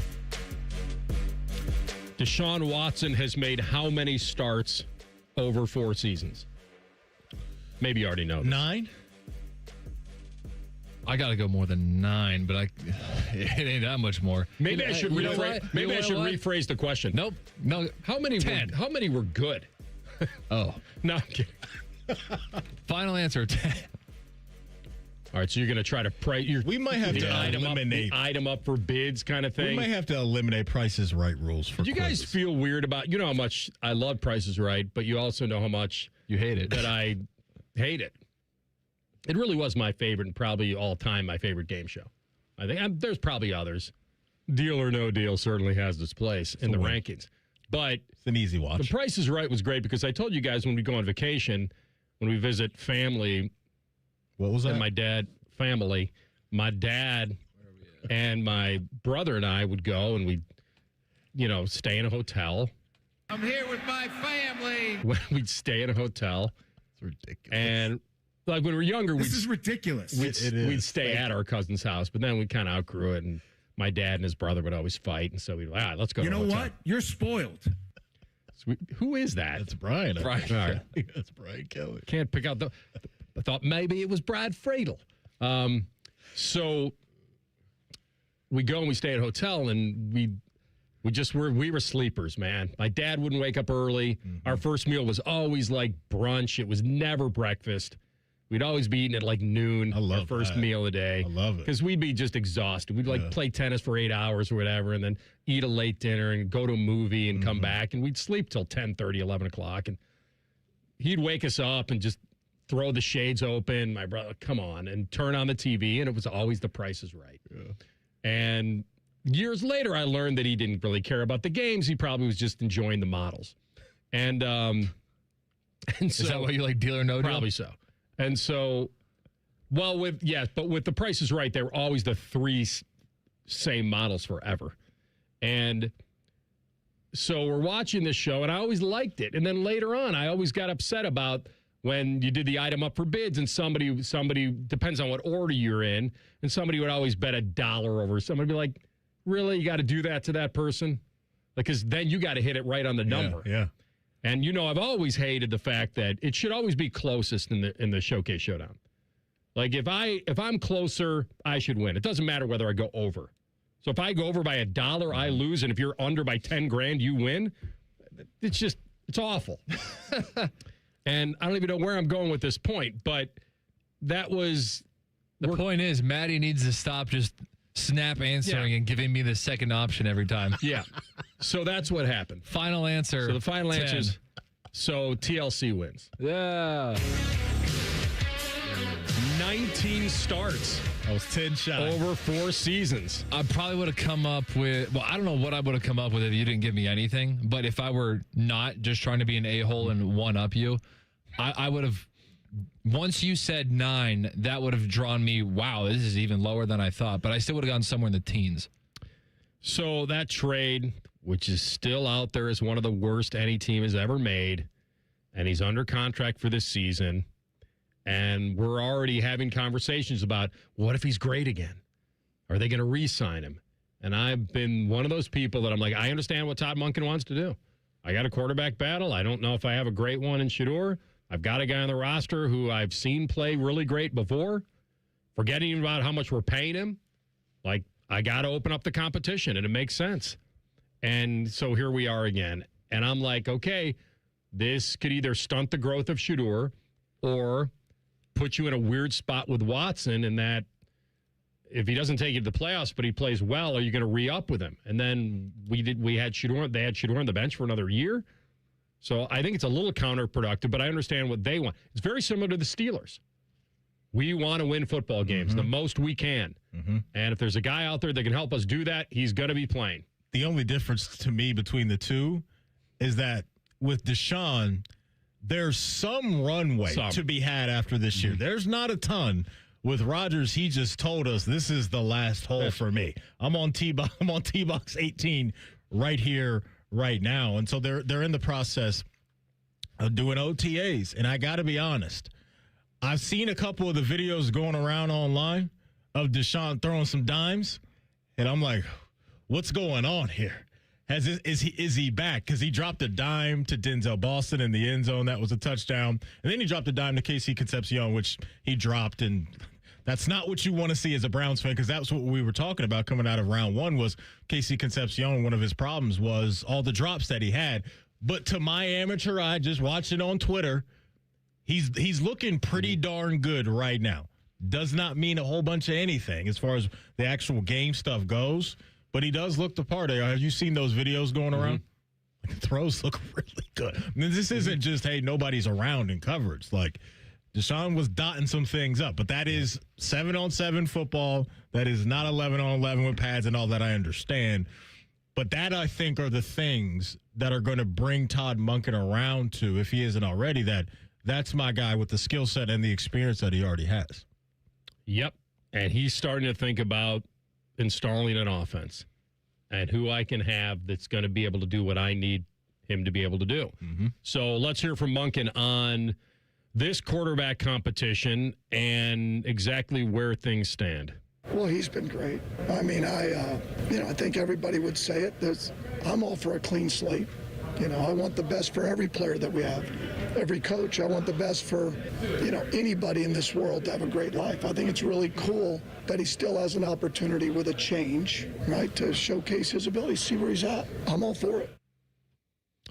I'm not going to argue with him because this isn't an organizational decision. He's making a decision that's best for his football team. So will it be a good problem for them to have if Deshaun is so good that they have to sit in a room and think about paying him millions more? I guess. Yeah. I find that a very tough one if I'm Jimmy Haslam. But if there's a future and I'm going to be opening up a new stadium not too far down the road, and this guy still has a future if he can stay healthy, I'm not leaning into this having a great ending for him. Like, I don't see it. in Cleveland. I don't know. I just don't. I see him being maybe the best they have, but I don't know if it's one where, okay, we've refound our quarterback. As we sit here today on May 21st, I still think that we're going to see both guys start a decent amount of games this year because, to your point, what has Deshaun shown us, even when he was healthy, to make us believe that he is going to be a serviceable quarterback week in and week out? And that's before the guy's coming off a torn Achilles twice over on the same leg.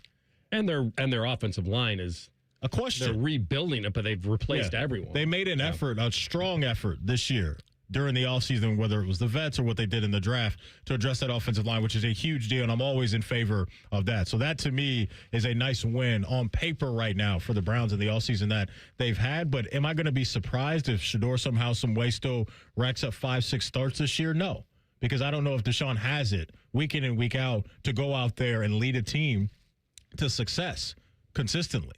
I don't know if it's in the cards right now. Well, what I want to see out of Deshaun Watson is a little bit of probably what Ryan Day wants to see out of Julian Sayin. How athletic can you be? Like, where are your instincts as far as taking off? It's 3rd and 5. It's not there. Go. Like, can you get it? I honestly feel that way about Deshaun, and I don't know. I don't think they would know until he's facing live bullets against real NFL defenses. But his athleticism is what made him very dangerous when he was great. And I don't know where that is. Yeah, right, especially when you're talking about an Achilles tear. But, yeah, I think for him, too, for both guys, whoever it is, it's got to be us talking about week in and week out the other playmakers, too, because there wasn't enough of that last year where we were talking about the bad play at quarterback, but there's only so much those guys were going to be able to do with outside of Fannin, who was the guy that you really knew every single Sunday was going to be there for, making noise. That's what's got to happen this year, too. Clearly, that's box number one you got to check. The quarterback situation after that for me is the offensive line. But of the new faces that are new offensive pieces in Cleveland, which guys are going to be reliable? You get a guy or two to pop off outside of Quinshawn and Fannin, and then you're starting to talk about an offense starting to crystallize itself and turn into something that defenses should take serious week in and week out going up against the Browns. Got a center and a running back coming back from significant leg injuries. Got a quarterback that's coming back from injury. Everybody's healthy right now. And I also don't want to just sit here and hand the job to Deshaun either. You know what I mean? It feels that way. It's just been I don't think the fans want to either. I think the fans feel like with Shedeur, he may not be as good or have high of a ceiling, but I feel like the Browns fans feel like we got a quarterback that believes so much in himself, the swag. Like, I think some fans, they want to throw the wrist up. They want to be a part of something. They want to believe his belief. No question. Right. And like we were talking about, it's not like going back to Deshaun as, oh, our guy, the savior is here because we know what that looks like. No, there's none of that. With Shedeur, there's always the unknown, I think, sparks curiosity, which could also lead to, hey, wanting to see more of that guy. And I think that's where a portion of the Browns fan base is looking at Shedeur and saying, not only is it the age, it's all the other stuff you mentioned too. All right, in 2 minutes, we'll come back with our friend Jeff Lloyd of the Orange and Brown Report, and we'll ask him about the competition and what he expects out of this year's team. That's next. Rothman and Ice on the Fan. For over 78 years, our family's been part of your love stories. At Diamond Seller, we offer bigger diamonds, better prices, and timeless designs for every chapter of your life. From your first yes to your forever I do, trust the jeweler who knows diamonds best. Visit Diamond Seller today.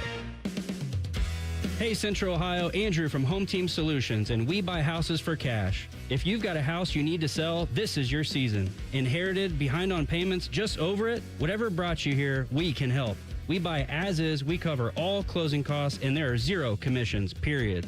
Just a fair cash offer and you choose your closing date. People are making moves right now, and we make it simple to be one of them. One call is all it takes. We'll get you a fair cash offer, fast, no pressure, no obligation. Hundreds of your neighbors have already sold the easy way, and we've got 5-star reviews and BBB A+ rating to back it up.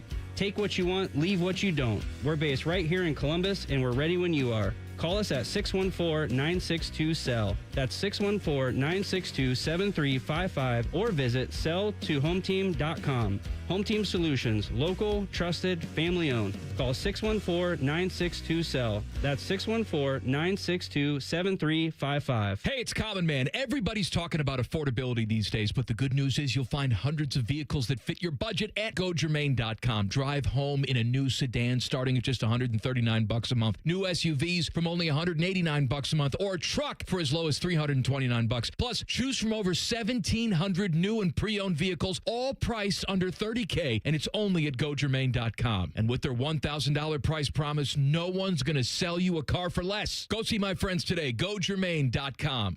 Hey, it's Austin Ward. Listen to The Beat with Austin and Byrne, now powered by the Waterworks and Header Heating, Cooling, and Plumbing. Get the latest Buckeye news, insights, and unbeatable analysis every day. Don't miss a moment. Stream The Beat with Austin and Byrne, sponsored by the Waterworks and Header Heating, Cooling, and Plumbing. Rothman and Ice is sponsored by your local Pella Window and Door showroom on Gemini Parkway. The Fan, Ohio's sports destination. Finding the sweet spot between the over and the under. You're listening to Rothman and Ice. All right, our friend Jeff Lloyd, Orange and Brown Report. The man up in Seatown. Good to have you. How you been? How's everybody doing today? Good. I won't hit you with the obligatory quarterback question out of the gate. What I want to ask you about, because you've covered this team, and you can tell me whether this is a false narrative or not, is that, Myles Garrett doesn't go to spring practices, right, ahead of the mandatory minicamp. But do you find it interesting that there's a report that he has not personally met with his new head coach, and we know how much that he kind of stumped a little bit for Jim Schwartz? Should I read anything into that? I would say it's not an ideal, great look overall. This is the superstar player. Obviously, his connections to the city, not only with the organization he plays for, with the organization he, co-owns. He's kind of a fixture and a pillar within the community in the area of Cleveland. At the end of the day, though, once we start talking about things being mandatory, that certainly could change things. Also, what Myles Garrett does for this team, and, as far as just being one of the ultimate superstars in this league overall, we have these conversations, it seems, with Myles, every offseason. And maybe it seems a little bit more and more as the offseasons go on. Myles is taking a little bit more time, technically, that he's allotted to, for himself. We know he's in a relationship, all of these things. But look, if Myles Garrett is here for week one and he's sacking quarterbacks and continues to be the Myles Garrett he always has, it's funny how quickly those conversations dissipate once we get to the fall. There's no question. So you know how this works, right? Everybody's kind of reading into this and what's really going on here. Does Myles have an issue with somebody? Let's live in the world to where he doesn't show up for mandatory minicamp those first few days or whatever it may be. Is there anything that you can think of that Myles would be frustrated with right now? Like anything in your mind where you can point to something along the line over the last few months that would lead him to be frustrated with the team at the moment? I mean, other than, he was obviously, standing for, Jim Schwartz. And, look, the organization decided to go another way. They wanted to get themselves basically away from whatever was the old regime and go essentially completely new. So sure. But I mean, at the end of the day, Myles Garrett is still one of the top paid players in the league.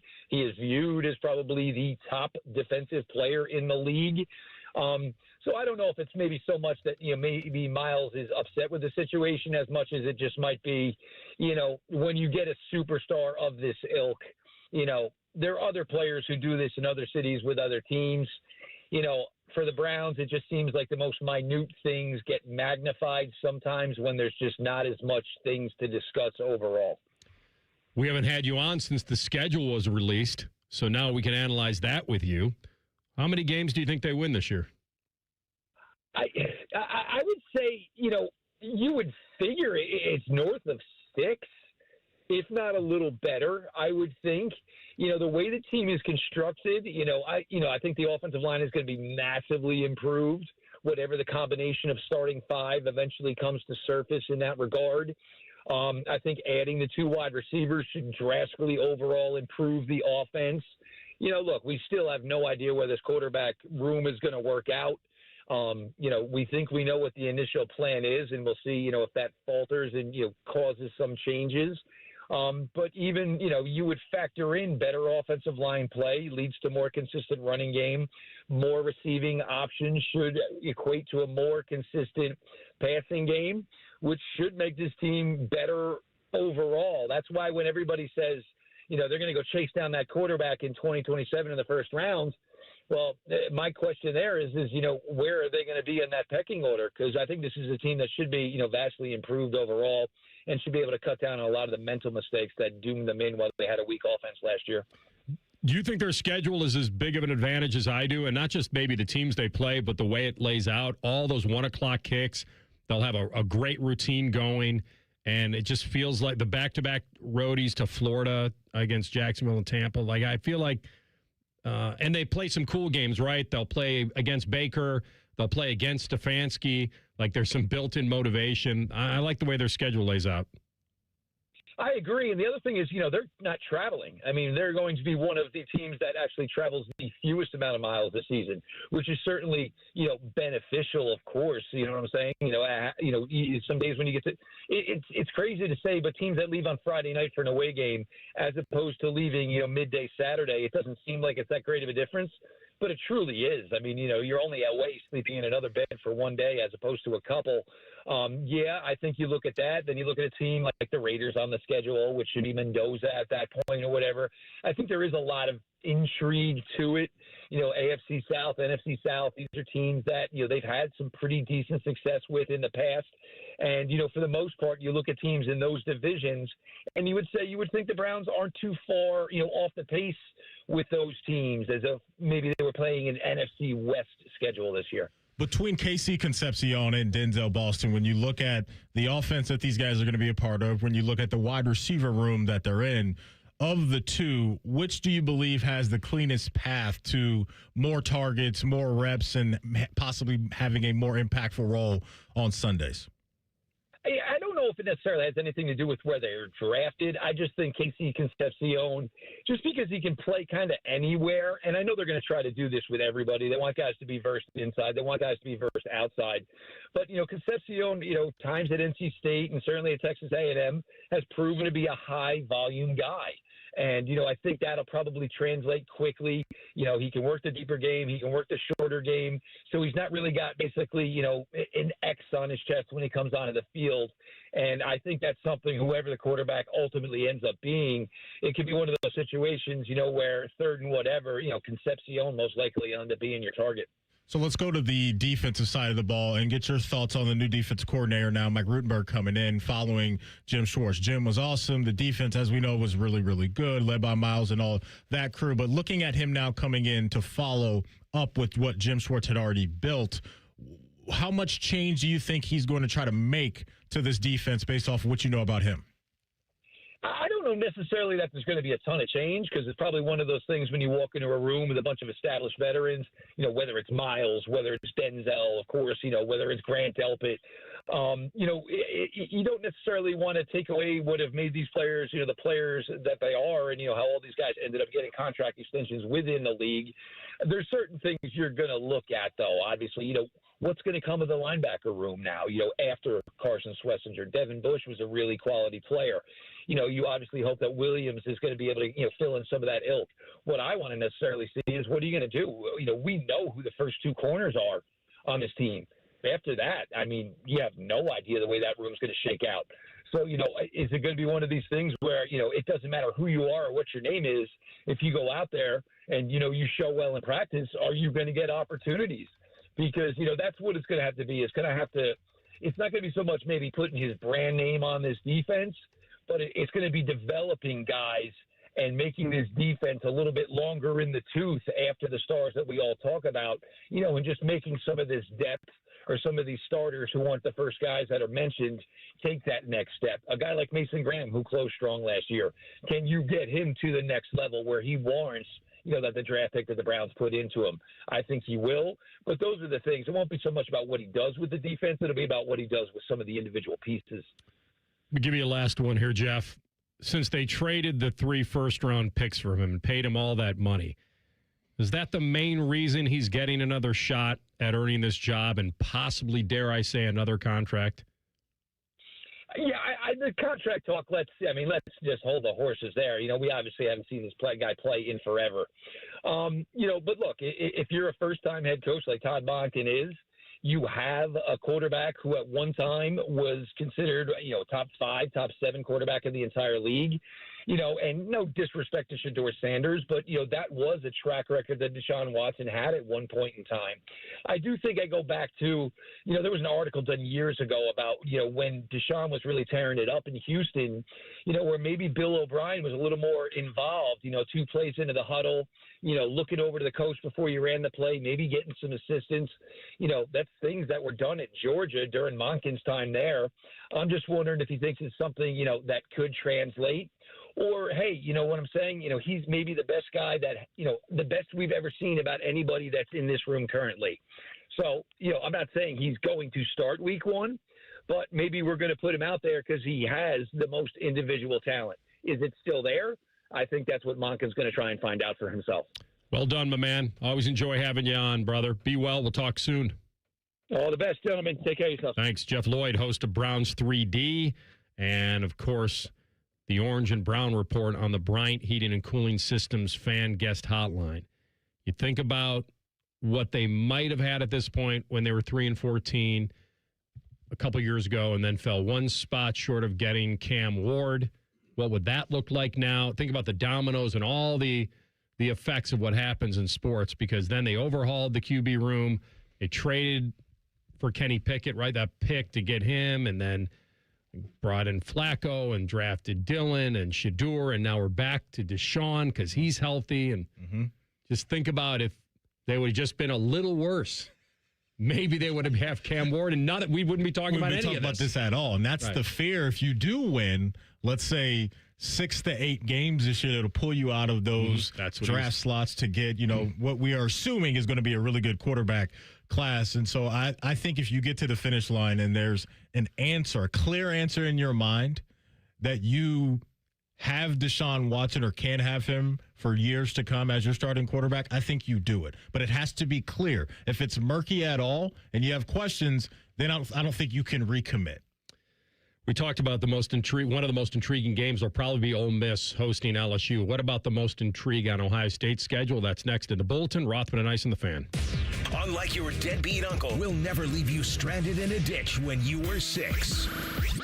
This promo may have been a touch too specific. The Fan. James Laurinaitis here for my guys at Green & Sons, the premier Kubota dealership in Central Ohio. Green & Sons has all the Kubotas you need to tackle your land and come out a winner. They have zero-turn skid steers, tractors from 18 to 171 horsepower, and also utility vehicles. My favorite is my RTV Sidekick. The best thing about Green & Sons is they've been family-owned and operated since 1970, and you will love dealing with the Green family and their winning team. Do what I did and check out Green & Sons located in Mount Sterling and Marysville, or online at greenandsons.com for all your Kubota needs. Do you suffer from leg pain, leg swelling, varicose veins, or leg ulcers? Dr. Joseph Senta and Dr. Barry Zeta at Ohio Vein and Vascular are pioneers in the vein and vascular field. They can perform minimally invasive procedures that will get you back on track to a pain-free life. Stop living with leg pain and start the process to healthy living with a free healthy leg screening. 3 locations to serve you at Polaris, Reynoldsburg, and now open downtown. Go to loveyourveins.com or call 614-426-VEIN. That's 614-426-VEIN or loveyourveins.com.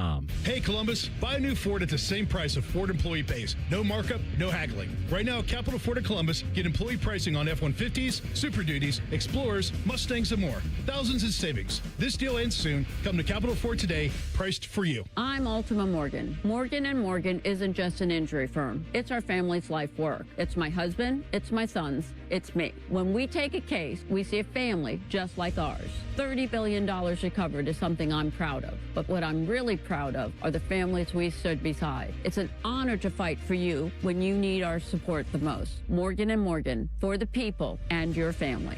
Morgan & Morgan, Ohio office located at 600 Vine Street, Cincinnati. Prior results do not guarantee a similar outcome. I love Right Pack Credit Union because they're solution driven. I feel valued as a member. They're focused on the latest technology and the personal connections. Experience benefits that go beyond banking with Right Pack Credit Union. Just ask our actual members. I definitely recommend Right Pack to all my family and friends as a credit union of choice.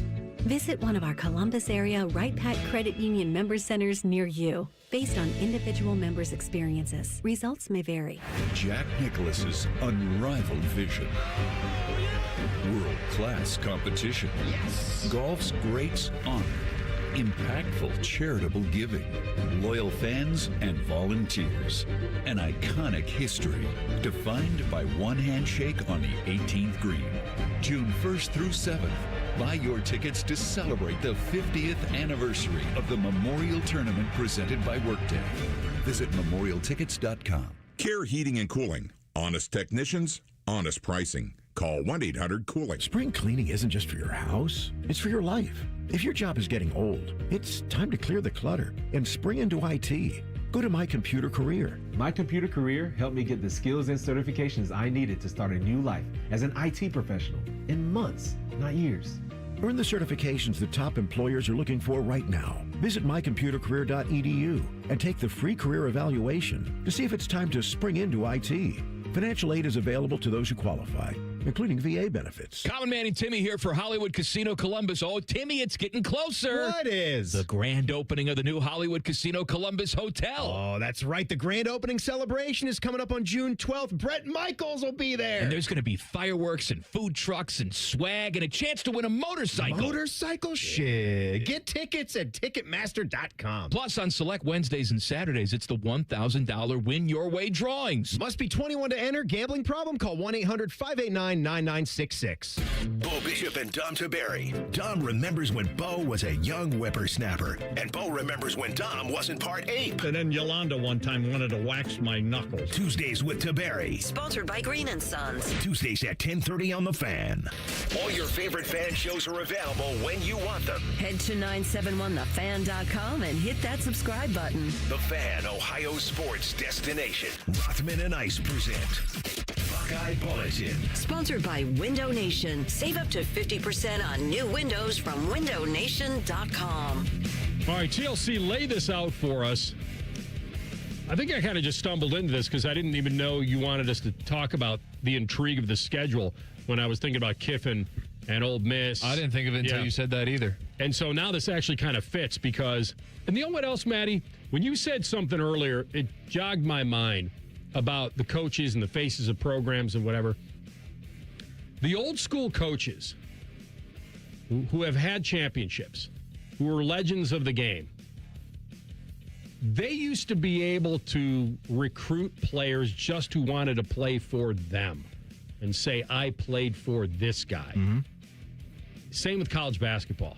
Mm-hmm. Like, I played for Coach K. Or like, I think there was that existed. I agree. But now in college football's NIL and transfer portal era, I think it's shifted. I'm not saying they don't want to play for certain head coaches. I'm just saying it's not the tiebreaker anymore. These big-time coaches used to be able to recruit players on the program they had to offer, playing for them, putting guys in the NFL. Now, Ohio State still puts a conveyor belt to the NFL, so they know that going in. But it just started me thinking about how it's changed a little bit and that these guys could close and recruit as good as anybody because of what they'd established. What do you think would matter to you right now? If you were a 5-star wide receiver from the streets of Chicago. Opportunity. Would it be playing time, money, guys that get drafted from the university, the head coach, the co-eds? Like, what for you in your mind? Yeah. What do you think would have mattered to 18-year-old Anthony? That would have... Wow. I'd like to think it was the co-eds. But real. Would it be the money? Because you bring up a really good point. The money would be there if all things were equal, which they aren't. Then you can move to that other stuff. But I think it would be very hard for a kid to say, I'm leaving this amount on the table. Yeah. I think that's hard for anybody in a job, in moving, all that. And because if you had something over here that may not be as good, it may not be everything you have, but the money is so much different than what I'm being offered. It's so hard to say, I'm not going to do it. I'm not going to make the decision based on money. And because you're talking about life-changing money. This isn't the same as a kid picking a school based on, I like their uniforms, or I like the campus. Like, it's not that anymore. Or even the old $500 handshakes. It's not that. This is life, generational changing money for some of these guys. It is. And so I think that would have to be up there. If you had multiple opportunities and some were a little less or a little more, then you're okay. Then you've got it covered. Then, okay, now wherever I go, I'm going to be financially compensated. It would have to be, well, the other part is, so opportunity, but on a bad team isn't always great either. Like, and also, how much are you really playing, let's say, as a true freshman at certain programs? So I think the identifying your pathway to playing time is a big deal. Like, what is this going to look like in year two? But I think that's the blurriest part, identifying your playing time and your pathway to it, because you don't know what the transfers that are going to be brought in as you progress. Yep. But I also think, too, though, like, if I'm Chris Henry Jr., right? Like, I know that this is Jeremiah's last year.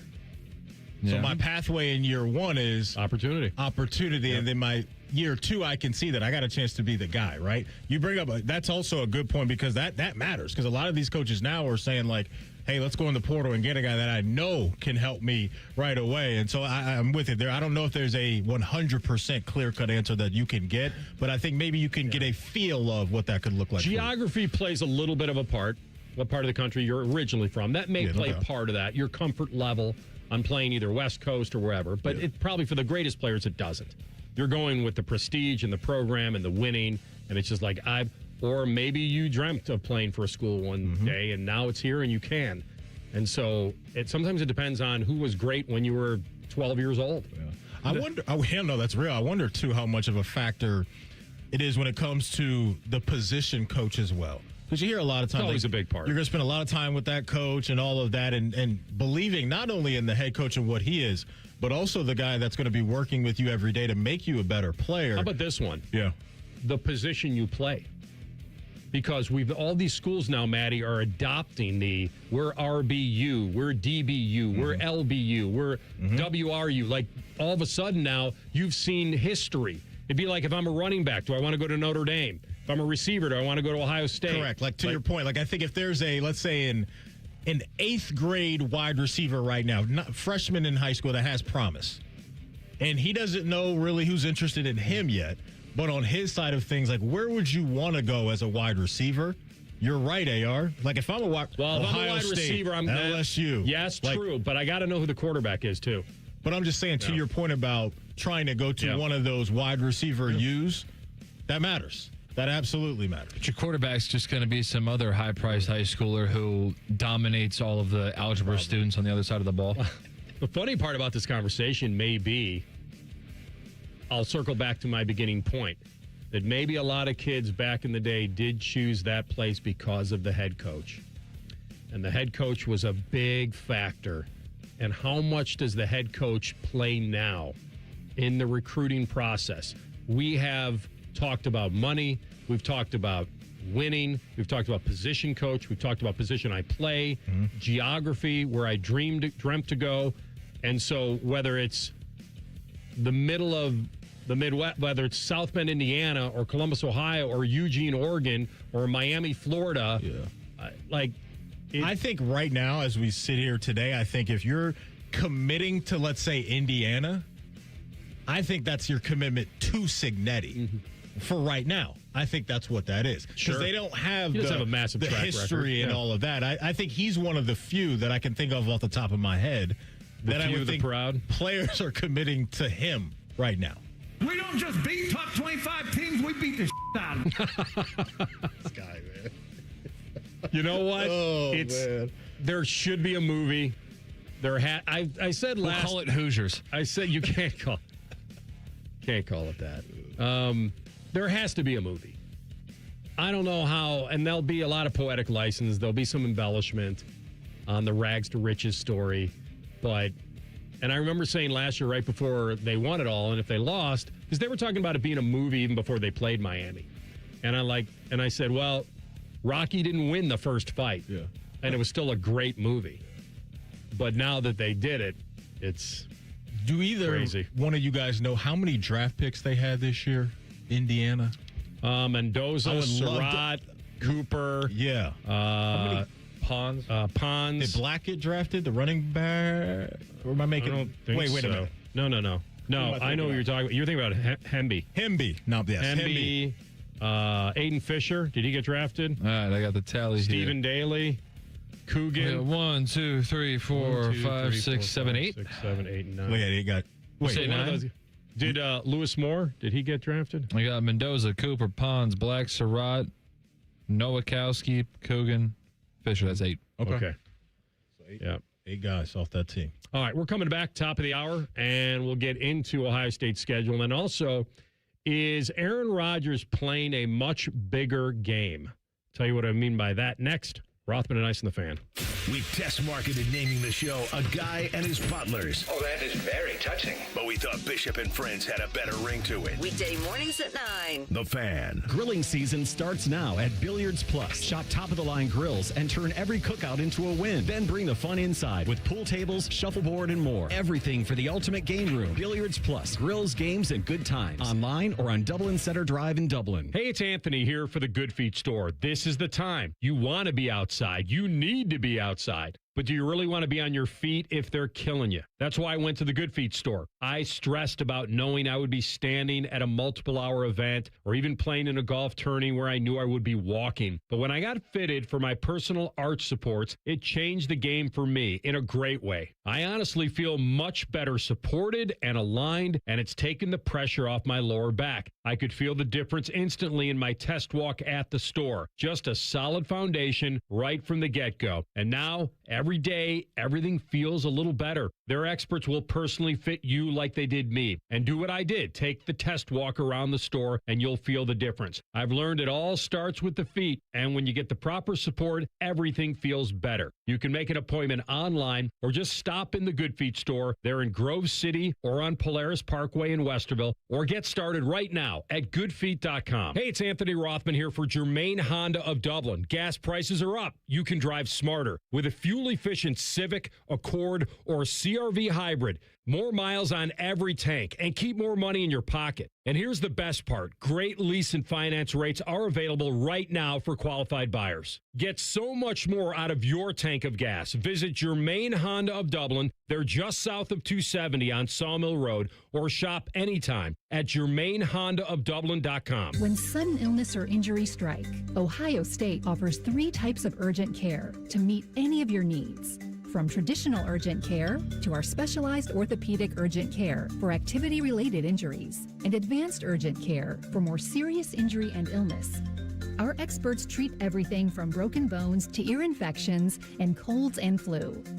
Ohio State Urgent Care. This is world-class care. This is Gordon Miller from Miller Lending, the original home of the no-cost mortgage.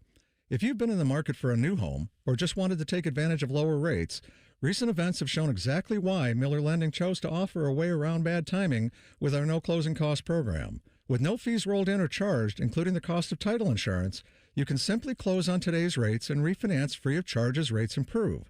Over the past several months, we spoke to numerous borrowers who had heard rates were coming down and chose to wait. We explained that if rates did fall, you could simply update a few documents and refinance again, but why take the chance? So when rates spiked 0.5% recently, not only was I disappointed that we couldn't help those who waited, but also for those buying a home who just saw a sharp increase to their monthly payment. So while we can't control the market, we can offer an alternative. Eliminate timing and say goodbye to closing costs forever. 877-9-NO-COST, or simply apply online at nocostmortgage.com. Miller Lending is an equal housing lender and MLS number 250-2146. Our yoga instructor challenged us to find inner peace. I found it faster than anyone. After 4 seconds, I stood up and screamed, "I found Nirvana! I win!" They asked me to leave. I guess they don't respect winning. Bet365 does, though. New customers get $200 in bonus bets just for betting $10. Namaste, losers. Bet365. Winning is everything. Gambling problem? Call 1-800-MY-RESET. 21 plus only. Must be physically located in Ohio. T&Cs apply. In-app only. Welcome to Tire Discounters. Oh, hiya, Phantom. Happy anniversary, Mike. Yep, Chip and his family can be proud. Tire Discounters is officially 50. I believe the 50th is traditionally called golden. Like the golden rule. Oh, yes. Give unto others a free alignment. With any 4-tire purchase, of course. But I meant do unto others, treating people like you'd want to be treated. Yet another reason that Tire Discounters has stood the test of time. So you really thought the golden rule was about free alignment? Alignment, so crucial. Did your HVAC struggle through this rough winter? When it comes to your home comfort, trust the local experts at Columbus Worthington Air. Right now, you can save up to $2,000 on a new HVAC system with our trade-in allowance program. At CWA, we treat your home like it's our own with safe, reliable service backed by our exceptional service guarantee. Columbus Worthington Air and Bryant Heating and Cooling. Whatever it takes. Visit CWAOhio.com/radio for details, terms, and conditions. License number 47543. Hi, I'm Connie Britton. I support Feeding America because they help provide over 6 billion meals to people in need each year. Learn more at feedingamerica.org. Feeding America, 200 food banks strong. Broadcasting live from the McDaniel GM Superstore Studios. Driving excellence since 1916. Chevrolet. Together, let's drive. WBNS HD1 Columbus. Good afternoon. I'm Ryan Baker. Over at Huntington Park right now, the Columbus Clippers continuing their series with the Louisville Bats. They're in the 7th inning in the Clippers trail, 4-2. Up in Detroit, the Cleveland Guardians are going for the sweep of the Tigers. They are in the 3rd inning, and the Guardians lead 2-0. Daniel Schneemann and Jose Ramirez with RBI hits. Another elimination game for the Buckeye baseball team at the Big Ten tournament. They take on Michigan at 7. You can hear that over on the Fan 2 beginning at 6:55 with Tyler Danberg and Bob Spears. Game 2 of the NBA's Eastern Conference Finals tonight in New York as the Cavs face the Knicks at 8. Also at 8, Game 1 of the Eastern Conference Finals in the Stanley Cup playoffs down in Carolina as the Hurricanes host the Montreal Canadiens. This one brought to you by BMI Federal Credit Union, voted best credit union for the past 8 years in a row by CBUS Top Picks. Visit bmifcu.org to learn more. Most shows just skim the surface, but Rothman and I feel like the biggest story of the day deserves a closer look. It's time for a deeper dive. Sponsored by Orthopedic One, Central Ohio's most trusted orthopedic practice. Find a physician or location near you at orthopedic1.com. All right, before we get to the very intriguing Aaron Rodgers press conference, do want to tackle this with Ohio State and the intriguing games because there are several. Because the schedule is what? Yes. What's the 2026 schedule, AR? It's a gauntlet. Why should they even show up? I just remember somebody talking about Ohio State's schedule this year and going like, well, good luck with that. Like they're the 24th ranked team. Like I thought it was almost like, okay, we can all agree. Good schedule, tough schedule, much tougher than most. Good. Be battle tested. Find out who you are. Maybe you lost your edge before you played in the Big Ten title game in Miami. All right, here we go. It's no doubt the opposite of what they had last year, right? Like you think about that schedule and what it was, obviously outside of Texas. I mean, there's going to be more entertaining, I think, hard-fought games throughout the regular season this year. Like I would be shocked if they run through this thing and it's easy breezy. Like that's just, I don't think, going to be the case this season. And Coach Jay's talked about it a couple times. You and I have reacted to him throwing out the term fourth quarter games. He's telling us already what he thinks of the schedule, how good his team is going to be. He's always going to have that confidence, but he's got a lot of respect for Oregon and Indiana and USC and Texas. You better going into those games. So he's already anticipating, and I think getting his team ready mentally to go through what could be a grind of a regular season. Last year on paper, before the Big Ten title game, I think they played 3 teams that were ranked at the time they played them. 3. Yeah. That's it. Michigan, Illinois, Texas? Michigan, that's right. Michigan, Illinois, Texas. And if we Texas was 1, and Illinois was top 20, and so was Michigan at the time. When we get that first AP poll, they're going to have, 5 ranked opponents on the schedule? Texas, Indiana, USC, Oregon, and Michigan. All right, I was going to go in the order of what I think they'll be ranked. Okay, but their schedule, I'd say Oregon. Texas and Oregon, that'll be very interesting. Right there, yeah. Texas, Oregon, Indiana. Probably USC and then Michigan. In my mind, I would say maybe Michigan. They get Penn State this year, right? Or no? No, they don't. No, okay. Buckeyes, no. That's right. So you think Michigan will be ranked higher than USC? I do. Okay. Preseason. I'll go USC. What about Iowa? They play Iowa this year? They do. I have the schedule right in front of me. Yeah. So that's 5. I don't think USC would be 6. Iowa, they're going to be ranked to start the year? That's the one Top 25? I mean, I think it's Texas, Indiana, got a lot of new starters, so maybe they'll wait on them. Oregon and Michigan. Those are my 5. So I think on paper, they're going to have at least 5 ranked opponents to start the year. Who knows by the time we get to Michigan and Oregon and USC what that's going to look like. I think out of the gate, they'll get a handful of ranked opponents. The Aaron Rodgers press conference was very interesting. We were talking about I teasing, that he's playing a bigger game. And I feel like, because I went through this in my mind about the difference between Joe Burrow's press conference and Aaron Rodgers are like the opposite ends of the spectrum. They really are. One guy slips in, let's just go win the Super Bowl. Yeah. And the other guy you'll hear is a little more of the let's wait and see. And it's making me feel like, could he be playing my game? Under promise, over deliver. Or is he playing the, I'm just here because I love football and I love being a part of it, and now I can make peace, and I needed one more year before I hung up my helmet. And it almost feels that way for me, because I want you to, so TLC, set up these sound bites for us. Yeah, is there a particular order you want to go in, or we can just kick it off from the top? This was the very first question that he was asked. Glad to be back, and was there much doubt, if any, you would come back? Yeah, there was some doubt for sure, but I had a good conversation with Mike going back to when he was hired, and yeah, it's nice to come back. I mean, it felt different than last year because I knew some of the guys and some of the people that work here and stuff, so it felt good coming in. So he does admit that he did have some doubt. So for all of the speculation, Aaron Rodgers dragging this out because he likes drama, blah, blah, blah. He said that he did have some serious doubt there.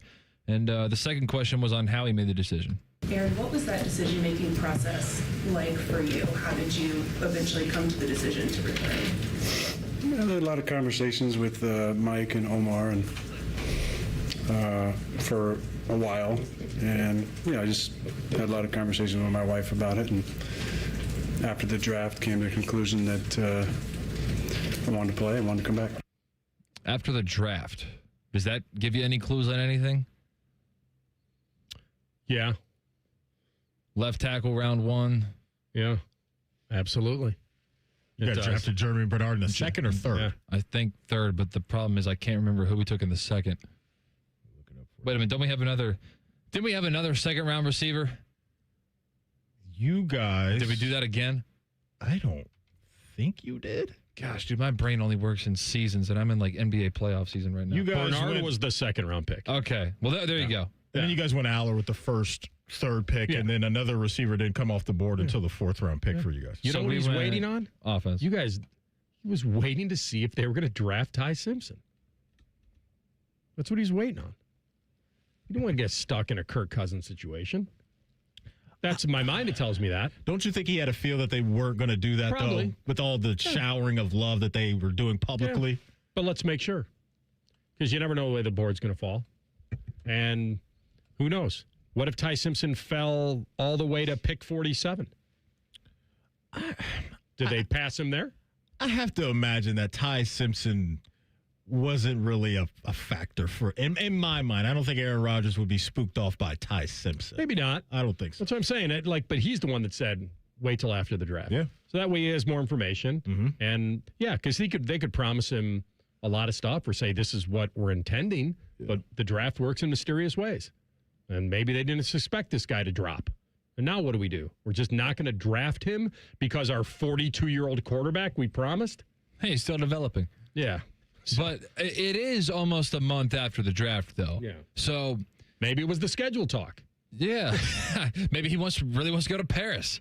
Maybe that's on the agenda, but then he slipped one in, and at the end, and this was the one, and everybody kind of knew the answer, but it was interesting for him to finally put it in cement. And this is, by the way, 12 minutes into the press conference. Yeah, I love Mike T. I mean, I really appreciate the opportunity to come in last year and love my experience with him.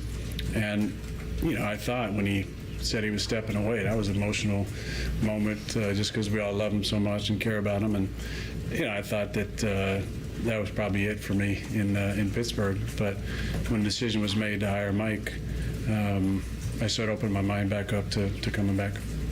Two more. Aaron, did you believe that this could be your last year? Do you even think of that right now? Yes. As in your last year? This is it, yeah. So was Big Mike or bust is what I heard. Anybody outside of Mike McCarthy, I think he retires. That was the unpredictable reason about why he came back. Yeah, because there was so much narrative on them not always seeing eye to eye. Correct. And if you're Aaron Rodgers at, 43, 42, whatever it is right now, I don't think you want to take one more lap around the track with some rookie head coach, whether it was the guy that we were talking about a lot with the Rams, was it Shieldhouse or something like that.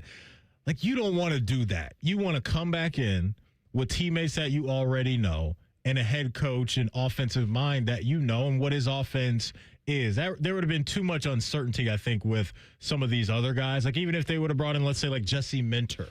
Like, I don't think he would have ran it back. I think it had to be with a guy. They've been at the top of the mountain together, and you can ease yourself back into another year with comfort and knowing that Big Mike's here. This sounds very ceremonial to me. Did we play that when he said, This is it? This is it. Yeah. So the natural follow-up to that is, well, then how do you envision your final year? What are you envisioning? How do you want it to end? What's realistic? Like, because he led you right there. This is it. So what did you come back for?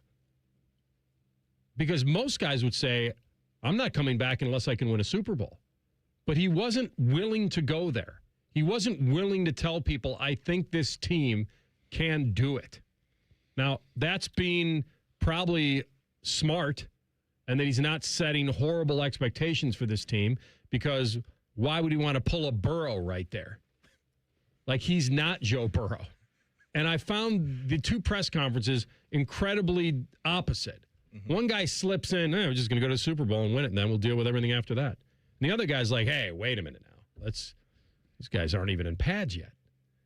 And so I find his comeback very interesting, because I don't know why. I know why he would want to keep playing. Most athletes do. Of course. Not the money. It's really not.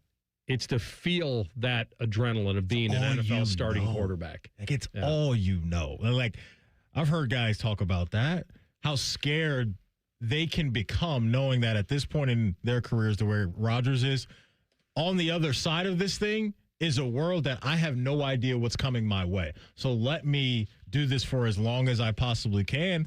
And he's a part of something in his mind, I'm sure he believes they can be very, very competitive. So if this fails, like it did with the Jets, is he playing a bigger game with something? We'll tell you that next. Rothman and Ice and the Fan. Whatever you're doing right now, just know that Bo Bishop is enjoying a sip of bourbon. Even if this promo is playing in the morning, no judgment.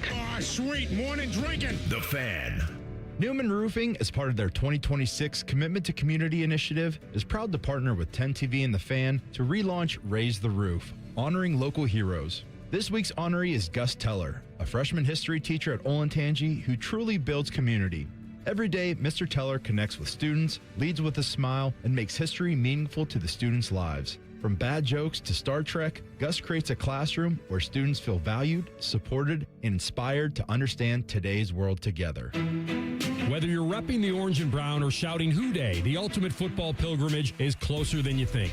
Ditch the living room, get the family on the road, and make the short drive to greatness and visit the Pro Football Hall of Fame in Canton. From the backyard to the gridiron, it's the one place where every fan comes together to create new family memories. Make it a weekend to remember and see why Ohio truly is the heart of football. Visit ProFootballHof.com and plan your visit today. Matty Ice here. Are you ready to upgrade your ride this May? McDaniel GM Superstore in Marion is having a huge Silverado 1500 sale all month long. That's right. During the month of May, you can save up to $14,000 off a new 2026 Chevy Silverado 1500 or lease one for as low as $364 a month. But hurry, this deal ends soon. You must take delivery by June 1st, 2026. See dealer for details. They're just off Route 23 on 95 in Marion, or you can visit them at McDanielGMSuperstore.com. Chevrolet, together, let's drive. James Laurinaitis here for my guys at Green & Sons, the premier Kubota dealership in Central Ohio. I love my Kubota tractor, RTV, and zero-turn I got from Green & Sons, and you can check them out online at greenandsons.com or visit them in store in Mount Sterling or north of Marysville in Raymond for all your Kubota needs. At some point, you stopped calling it pain and started calling it just how I am now. Deep down, you know that's not okay. Get back to the normal you, the one who is active and carefree. Let's start with an introduction to Dr. Tesner and his team at QC Kinetics. Their regenerative treatments for joint pain in Dublin and Gahanna. I thought I would never be able to enjoy playing sports again because of how bad my knees felt from playing football. But then I went to go see Dr. Tesner and his team, and they gave me a couple of shots, and I was back to playing, back to balling, and doing all the things that I love. They're helping patients with pain from arthritis or injury in their knees, hips, and shoulders. The treatments are natural. Your body knows how to heal. QC Kinetics finally gives it the right tools. No operating rooms, no hardware, no watching summer come and go from a recliner. Get back to the version of you that doesn't map out a route based on where you can sit or avoid stairs. Right now is the right time, and the first step doesn't cost you a thing. Call 380-208-4544. That's 380-208-4544. Care Heating and Cooling. When you need a company you can trust, call 1-800-COOLING. Hey there, I'm Brad. I'm about to win the Tuesday Night Bowling League Championship. I'm also a highway worker for the Ohio Department of Transportation. When you move over and slow down, you're not only giving me room to work, you're making sure I can bowl the winning strike with my buddies. Roadside workers have lives and families, but when they're on the job, they put it all on the line to protect and serve us. Remember, they're not just roadside workers. Thank you for moving over and slowing down. Brought to you by ODOT, USDOT, NHTSA, and ODPS. Planning to buy a home in 2026? Not sure where to start? The Ohio Housing Finance Agency can help. With a step-by-step homebuyer's guide and financial tools, the Ohio Housing Finance Agency can make homeownership part of your future. Eligible homebuyers may qualify for down payment assistance and reduced mortgage interest rates. To see if you qualify and to find a mortgage lender, visit myohiohome.org. Morning Juice is now on YouTube, weekday morning starting at 6. If you're a fan of Bobby Carpenter, he's ready to attack and dominate. If you're a fan of Jeff Dudoff, drive directly to a hospital. Seriously, the Fan. Fan weather. From the Logan AC and Heat Services Weather Center. Expect cloudy skies to turn into sunshine throughout the day today, and temperatures will warm into the upper 60s to low 70s. For tonight, partly cloudy overnight with our lows down into the 50s, and for Friday, showers will be likely with even a few thunderstorms possible as we go throughout the day. Otherwise, mostly cloudy and breezy with highs in the low 70s. For The Fan, I'm meteorologist Meredith Garfalo with the 10 Weather Impact Forecast. All the Ohio State conversation you can handle. The Buckeye Show. Weeknights at 6. Your Ohio State flagship station. The Fan. Rothman and Ice present Pre-Snap Reads. Sponsored by Dr. Mark Levy. If you're snoring and not sleeping, call Dr. Mark Levy today at 1-800-MORE-SLEEP. So the big game that I'm talking about with Aaron Rodgers, is he harming his legacy? And I started to think about, from a football standpoint, I don't really think he is. Now, the longer you stick around, the more you are putting that on display. And I'm not talking about Willie Mays stumbling around in the outfield or, guys that stay too long. But guys of that legendary status really can't do a ton to really kill themselves because eventually they are getting to the Hall of Fame.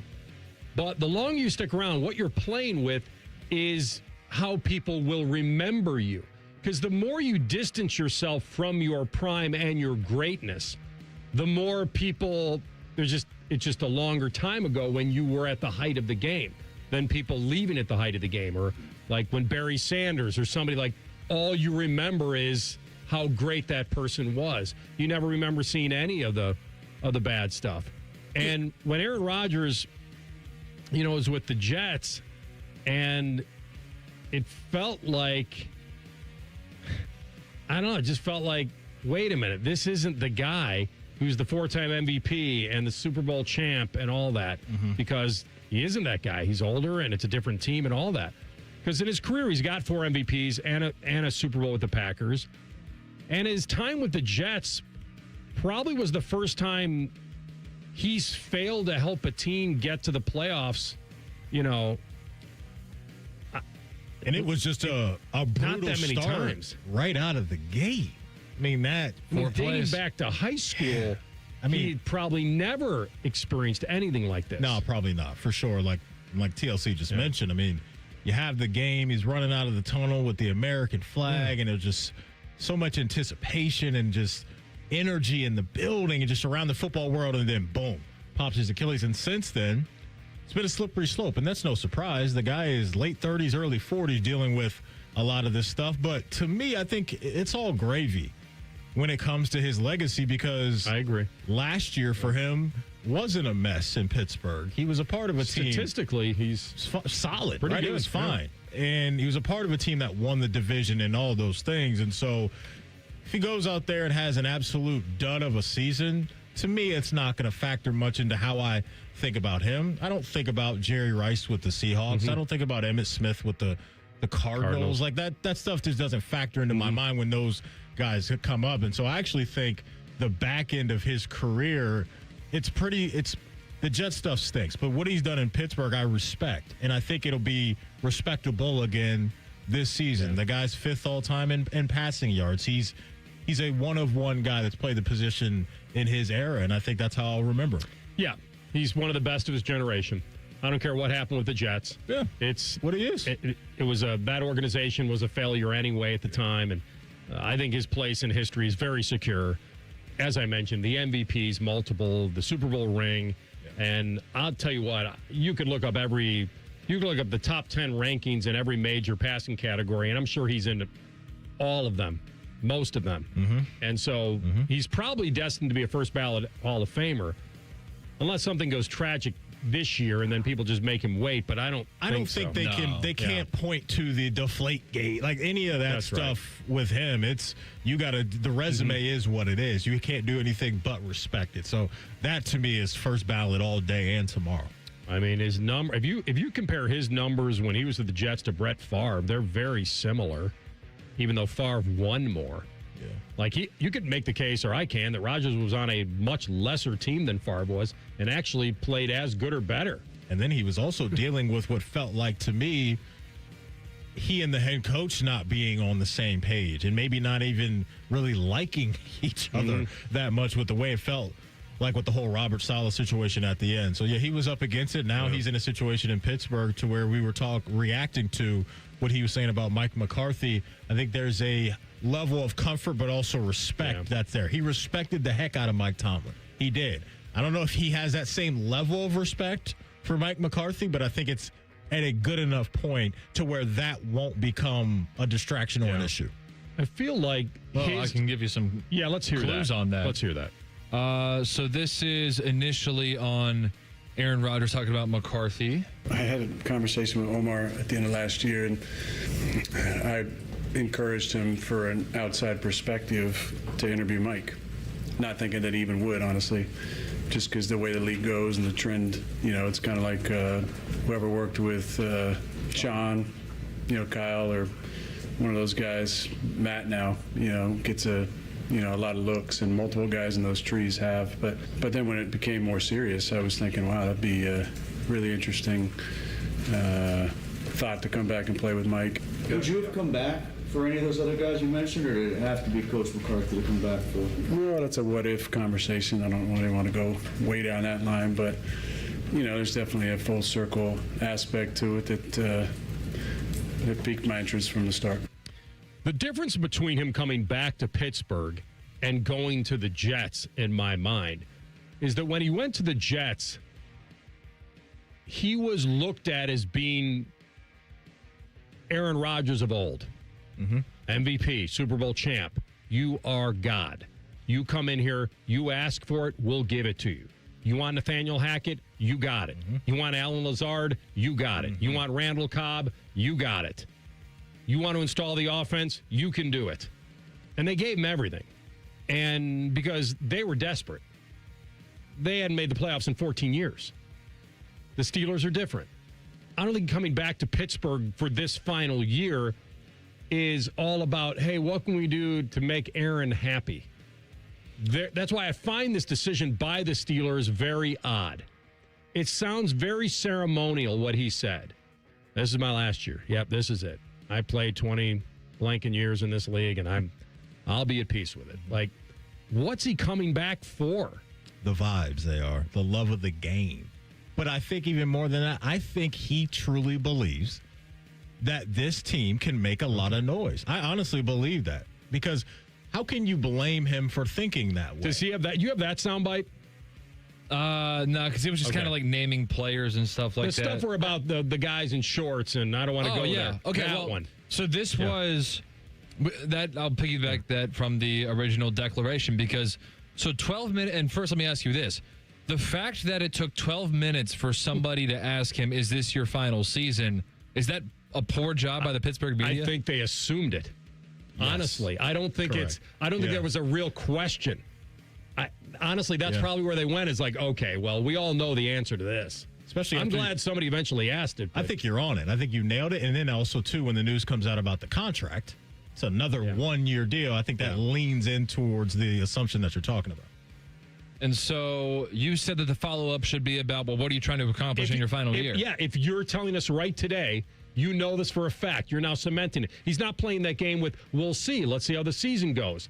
Nobody knows what they're going to feel like in a year, how my body is. He could have played that whole thing again and dragged this out again. Instead, he said right now in late May, this is it. Define Make for no us. mistake where you are. Like, this is it. Yeah, define for us, Aaron. How do you envision your last year? Well, this was the follow-up. And how close is How close is this team, do you think, with you coming back and Coach McCarthy's offensive plays, to taking a couple steps forward then? I mean, it's day 3. Like, can we talk about that in Latrobe after a nice little Meadows freeze? Well, are you optimistic with how the pieces that have been added fit what you know to be the offense? Yeah, but I think you have to temper expectations, this time of year, because all the years I've played, sometimes you get excited about guys how they look in shorts and a helmet, and then when the pads go on, it just changes everything. It changes the offensive line first and foremost, but it changes how guys play. Some guys slow down, some guys speed up. So you just got to temper your expectations, not make any snap judgments, and wait till camp to see how things come together. But I am excited about these guys. I'm excited about the team, and it's fun to be back in the locker room with those guys. Little mellow mushroom. He just didn't. Great pizza. It was close, by the way. It was close. Like, that follow-up was very similar to the one that I would have asked, which is, how do you envision your last season? But if you really wanted to throw him a fastball, you would have said, the prognosticators say this is a 7.5 win football team. Do you feel disrespected by that? Or is that appropriate? Do you have to earn this? Like, then you would have maybe gotten him to at least lean into what he thinks they could be. But he was smart to play it the way he did. For sure. And I think your question, I'd love to hear him answer. Knowing him he'd probably dance around that just a little bit. But I just think when you look at what they've done this offseason, especially on offense, bringing in Pittman, I think, and then you get a first-round offensive lineman, you get another wide receiver, and he knows what they're going to probably do on defense. He's got a pretty high level of confidence, I think, in his mind. He's not going to tell us, but I don't think he would have came back to this roster if he didn't believe that they can go further than what they did last year. I think he would have answered it. He would have just slyly said, I've been overlooked before. That's what he would have said. We'll come back in 2 minutes. Bruce Feldman from The Athletic and Team 24. Is he on it or not? Rothman and Ice and the Fan. Hey, it's Austin Ward. Listen to The Beat with Austin and Byrne, now powered by the Waterworks and Header Heating, Cooling, and Plumbing. Get the latest Buckeye news, insights, and unbeatable analysis every day. Don't miss a moment. Stream The Beat with Austin and Byrne, sponsored by the Waterworks and Header Heating, Cooling, and Plumbing.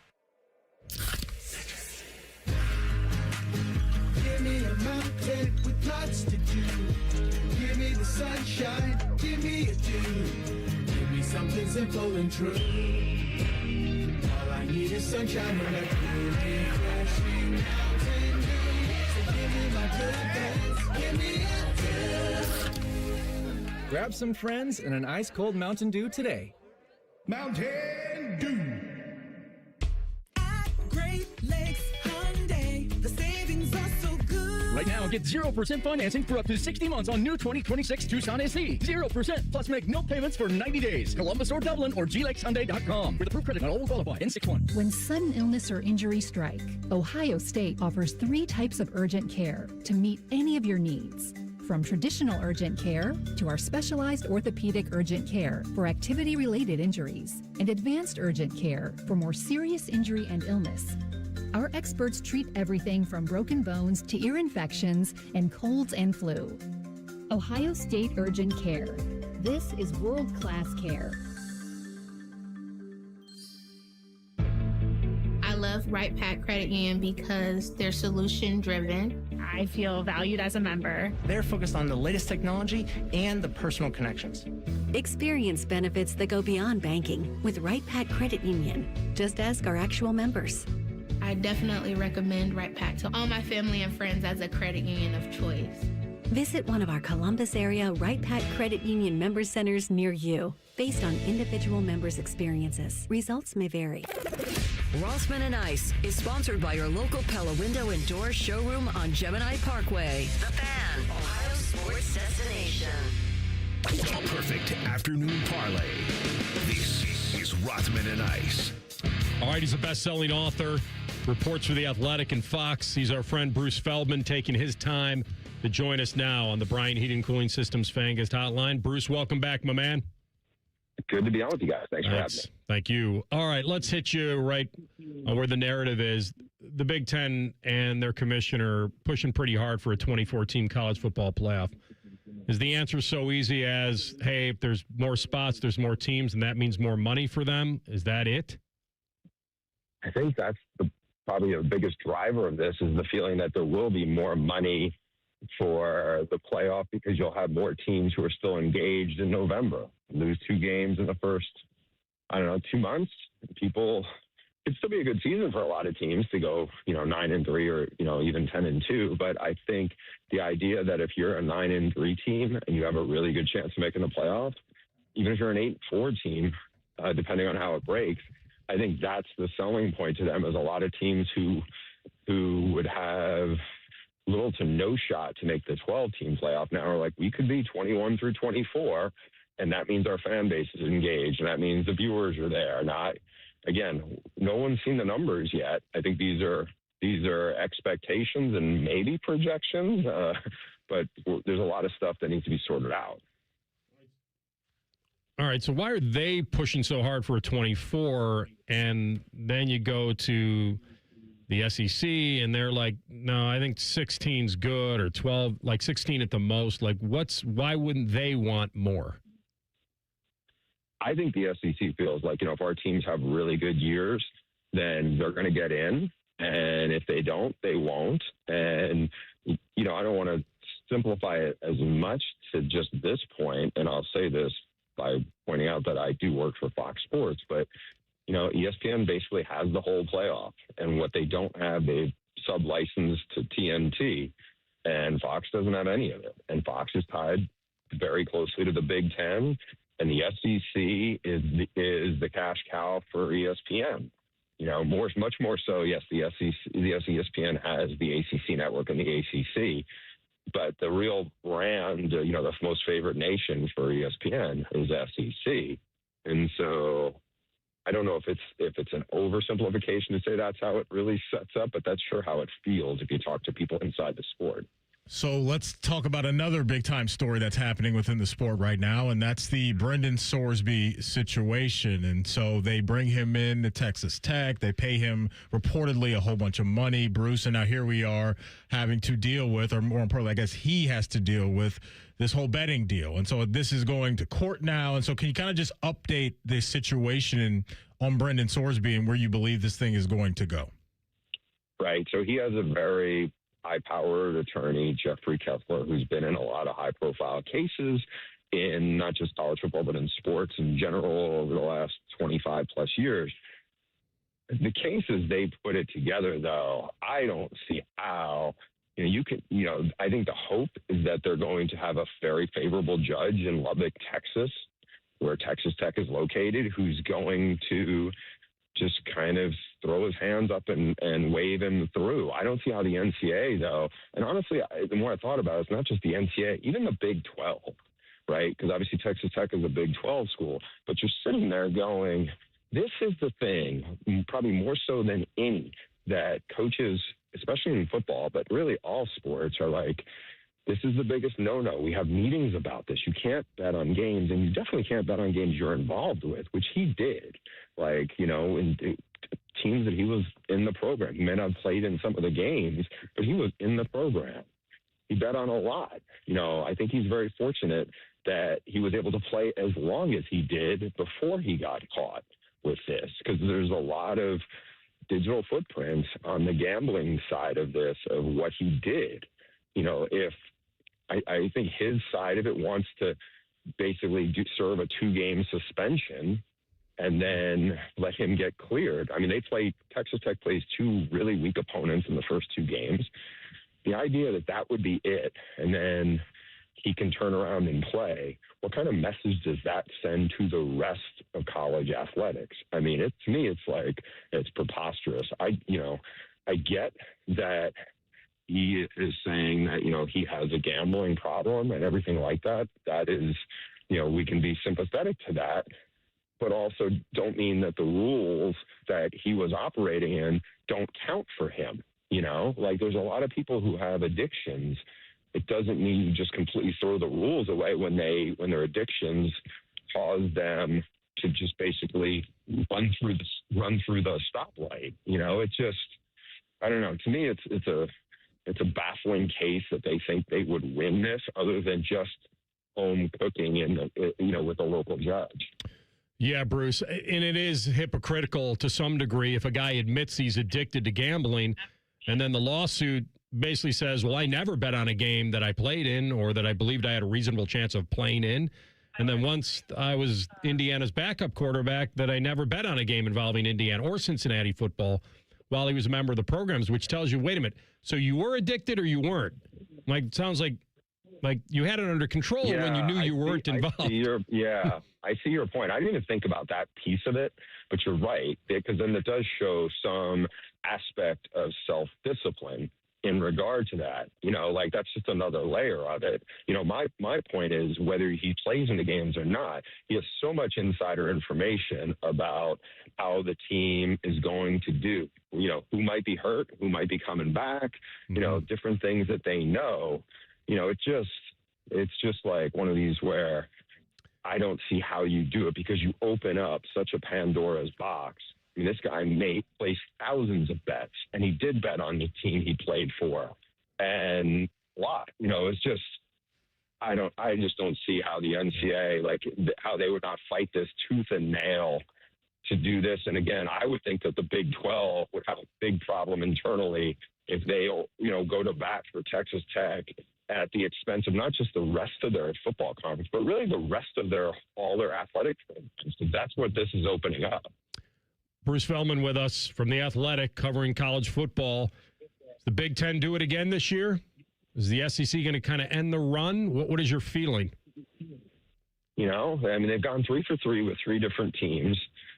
Oregon's pretty loaded. If I was going to say who would be the 4th team that could do it, that would be the one I would pick.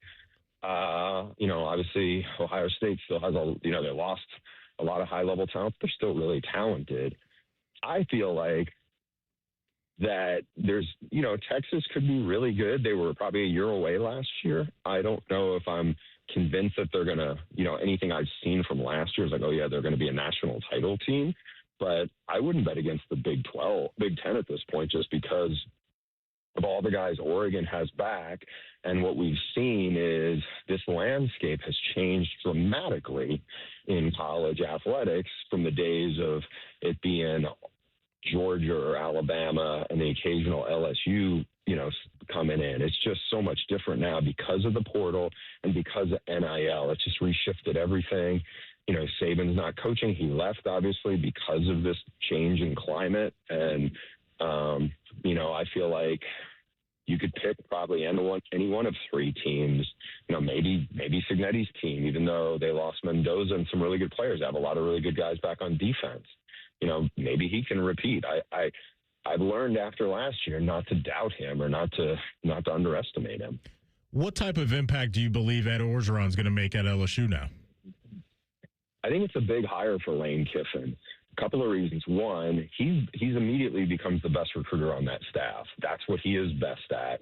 And he's a really, really good D-line coach. I mean, nobody's produced any more high-level defensive linemen as him.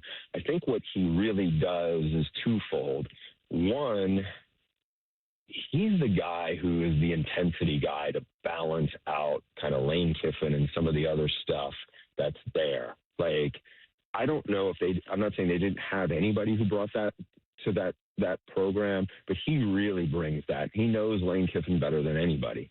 That's a big piece. And then the second part, I think, is the recruiting element. I mean, he's as good a recruiter as we've ever seen in college football. And he's also a guy who's obsessed with evaluation and the details. I mean, I don't think that LSU, they obviously spent a fortune to load up this roster, but I think Kiffin had a feeling of, okay, we might be a year away. It's a new, to set the culture and all those things. Some of the guys on his staff came with him from Ole Miss. A lot of them didn't. And I think now after off season, I think he realized, okay, there's some things we need to shore up and get more buttoned up. And I think that's why he aggressively wanted to bring Orgeron back to Baton Rouge.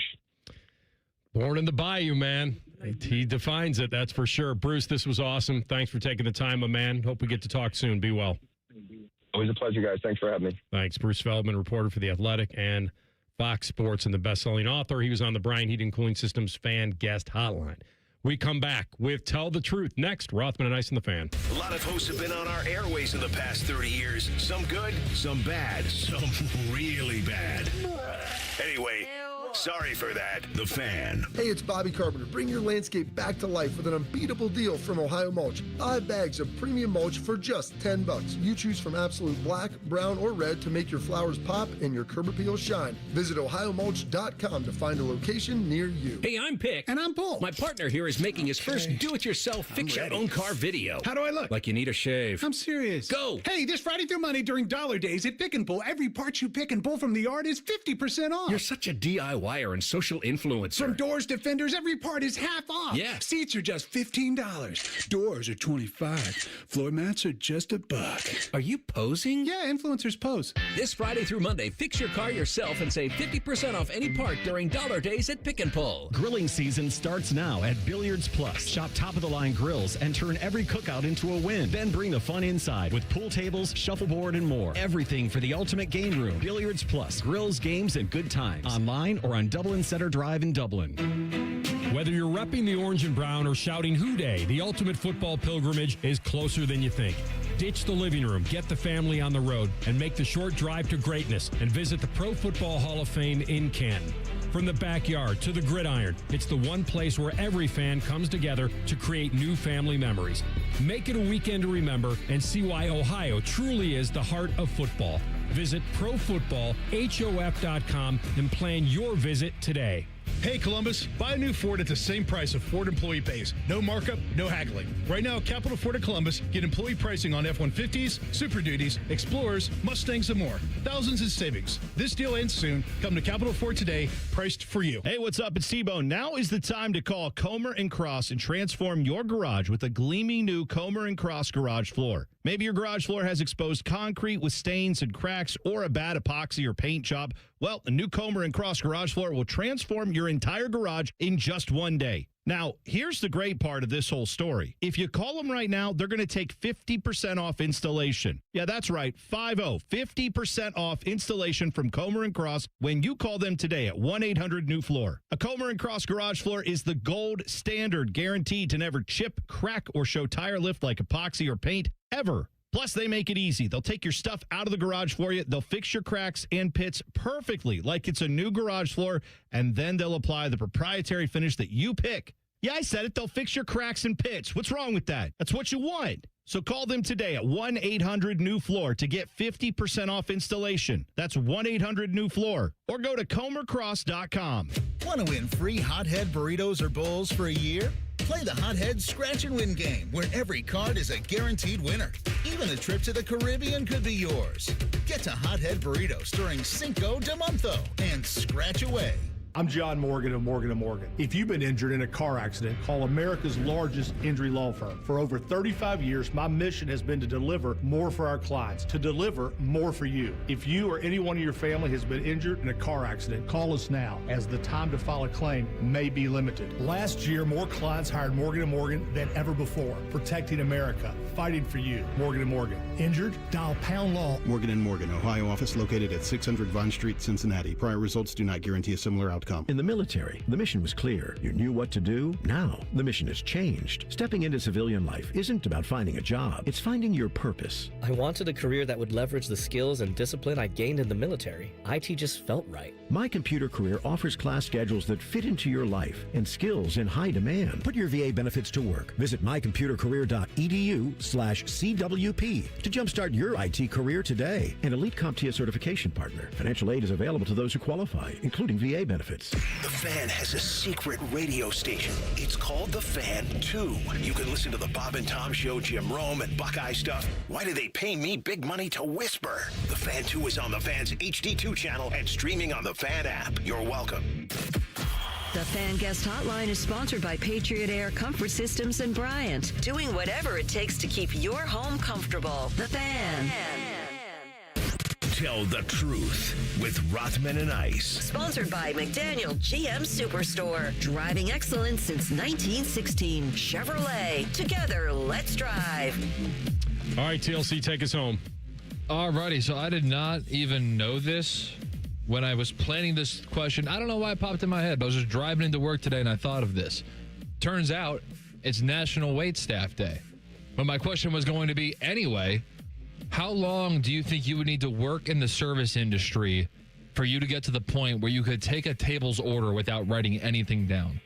Because you know those people impress you when you're at a table and you're like, hey, do you want to write this down? They're like, I don't need it. I don't want to say it's the end-all be-all, but it's a nice little thing for me when a waiter or waitress does that, AR. I don't like it, actually. Really? Yeah, I don't. In fact, even if I could do it, I wouldn't do it. Why? Well, tell me why you don't like it first. Why don't you like when they do? How could you not? Because it makes the people ordering a little uneasy, like if they have a special order that it's not going to happen. Like something's going to get wrong. Like you're not writing this down. No, I know this menu like the back of my hand. Yeah, but if everyone has like a little bit of a special, I want this without that and add this. I got you. And I think you're like, I would rather just fake write it down. Like, so at least they think I'm, like, that's all I'm saying. Well, if your pen's that close to your notepad, you might as well just click the pen open. Because you just said it. You said, well, you sure you don't want to write this down? No, I got it. And then you're all at the table for the next 15 minutes going, all right, let's see. It only becomes embarrassing if you get something wrong. You get something wrong, then it's embarrassing. You get it right. I think it's a nice win for you as a waiter or waitress. And so, yeah, I don't mind it at all. And if that were my job, that would be my goal. Is to do that, is to know every drink, know what's in every cocktail, and then what goes in every lunch, dinner, dessert item as well. Like, I think that's cool that they care enough about their job to know the menu. Oh, no, I'm okay with them knowing the menu. I thought the question was when the whole table is ordering. Like a table of 4. That they're going to remember every little detail of your order. But he asked us how long it would take you and I if we were waiters to get to that point. Rothman saying never because he would never do it even if he could. Coming to the table with his notepad. No, at least you'd be right. Yeah, because you're going to want something on the side or not with this sauce or I want to change I don't know if this side. That hard. Once you get in the groove of doing that. If it's a table of 2, fine. Maybe that's the thing I'm getting to. 5 or more, we're writing it down. Okay. If you know the if menu, somebody's I don't out think there on a dream date with Matty Ice, and it's just 2 people, the lady will have the linguine with white clam sauce and a Coke with no ice. I come here for the strudel. It's great. Fine. He's dropped that a few times, TLC. We should know that one. It's a class move. Find out what she wants and then order for the both of you. The lady will have the linguine and white clam sauce and a Coke with no ice. The Sopranos. Nope. Goodfellas. Nope. He hasn't seen The Irishman, so we know it's not that. No, I have seen it. He just didn't enjoy it. It's too long. It was awful. 3 hours. Operation Hail Mary. Kind of upset here. This kind of gets me here. I mean, you've already failed the exercise, but when in doubt. Really? Fast Times at Ridgemont High. Yeah.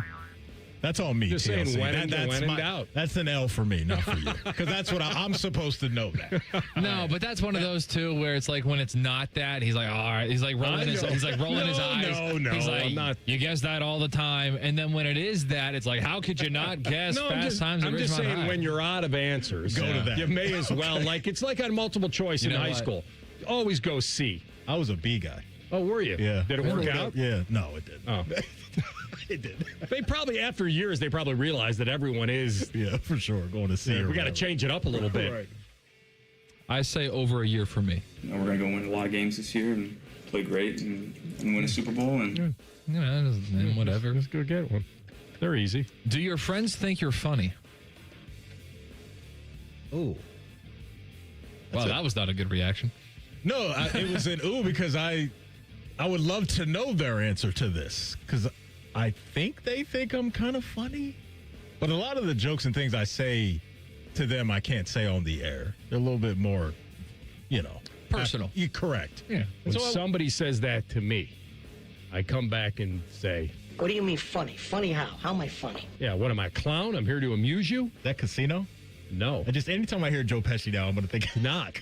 But good guess. Home Alone? No. Colder. Play it again. The Godfather? What do you mean funny? Funny how? How am I funny? Yeah. Yeah, that's... No, you said it. No, hey, Anthony, he's a big boy. He knows what he said. What? No, you've not seen it, I don't believe. I haven't seen. Okay, then I got nothing. It's Goodfellas. I think some people... Yeah, funny is a broad term, right? Like how much you amuse somebody. But I think being witty, on the other hand, is maybe even a higher level of that. And so... Oh, so you much rather be witty than funny? Yeah. Okay. I think you're good both. Question. I think hand in hand. Good question. I mean, from Maddie there. That was a quality question. Well, thanks for specifying that. Your question was great. He took it to another level. Thank you. You're welcome. There it is. There's the wit. There it is. Can you say the sentence, yes, I read that book, if you listen to it on audio tape? If you listen to an audio book, does that count as reading a book? This has got a little bit of the Neil Shipley hole-in-one TGL vibes to it. Does it really count? It doesn't. So an audio book... If you made a hole-in-one on a video game... The ball goes into a screen. Video games. And then the ball we can't say video gets game. transported virtually into a golf hole. We got to put a little bit more respect on it. You don't see the ball. The real ball that you hit did not go in a hole. That is fair. It doesn't count. Hey, we can't do video games, though. Because he hit the ball. It's not like I'm playing Tiger Woods on PS2 and getting my hole-in-one there. It went into a screen. But he got a real ball did not go into a real hole. So an audio book. Whoa, that was a little bit of this. Merrill, 3-pointer, I think yes, TLC, it counts. Yeah, you read, I think it counts. Somebody read the book to you. Yes. I don't know if you actually read it. I think it counts. I would say, if somebody said, "Did you read that book?" I'd say, "Yeah, somebody read it to me. Good story." You know what it is for me, though? I can't do audiobooks because I become distracted. By the voice? Well, it's just like I need to be locked in. My ADHD just, my mind doesn't work that way. Like, I got to be turning the pages and physically holding a book to be locked in. I just know myself. And if I listen to something, and you're not looking elsewhere. And you're not a road trip guy. No. And that's when you could knock out a couple of these books. I'd go to sleep to a book in the car for that long. All right, and that is Tell the Truth for today, May 21st. All right, I'll try not to get choked up here. And I didn't do this yesterday because, out of respect to the family, and it wasn't officially out yet. But yesterday we learned of the passing of Bill Davidge, Blue Jackets broadcaster and analyst and personal friend of so many people. And I just always remember a smiling, proud man's man. And he just embodied so much that I respected. And he had so many good traits and great qualities that I deeply respected and admired. And he served as an inspiration to me over the many years that he struggled with multiple myeloma. And, we lost him yesterday, and he was genuine and kind, and everyone loved him. And I look back on my personal relationships with him, and whether it was golf or just chatting, and, he dropped that Canadian accent all the time on me, and we'd be playing golf together, and, the balls would end up in the same area, and he'd go, "Hey, are you? Them there too, side by each." And I'd be like, that is the weirdest, funniest thing I've ever heard. To his family, to his son, Rob, to everybody that loved him and knew him and got to know him either through the television or through Blue Jackets hockey, you'll never forget him. And he'll always inspire me and so many people. He was quality over quantity in so many areas. Billy D, never to be forgotten and always remembered. And just a proud Ohioan, started Ohio State, helped Miami University and their hockey team. And just think of Bill when you see a puck drop somewhere, and hopefully he'll be watching. Rothman and Ice on the Fan. We test marketed naming the show A Guy and His Butlers. Oh, that is very touching. But we thought Bishop and Friends had a better ring to it. Weekday mornings at 9. The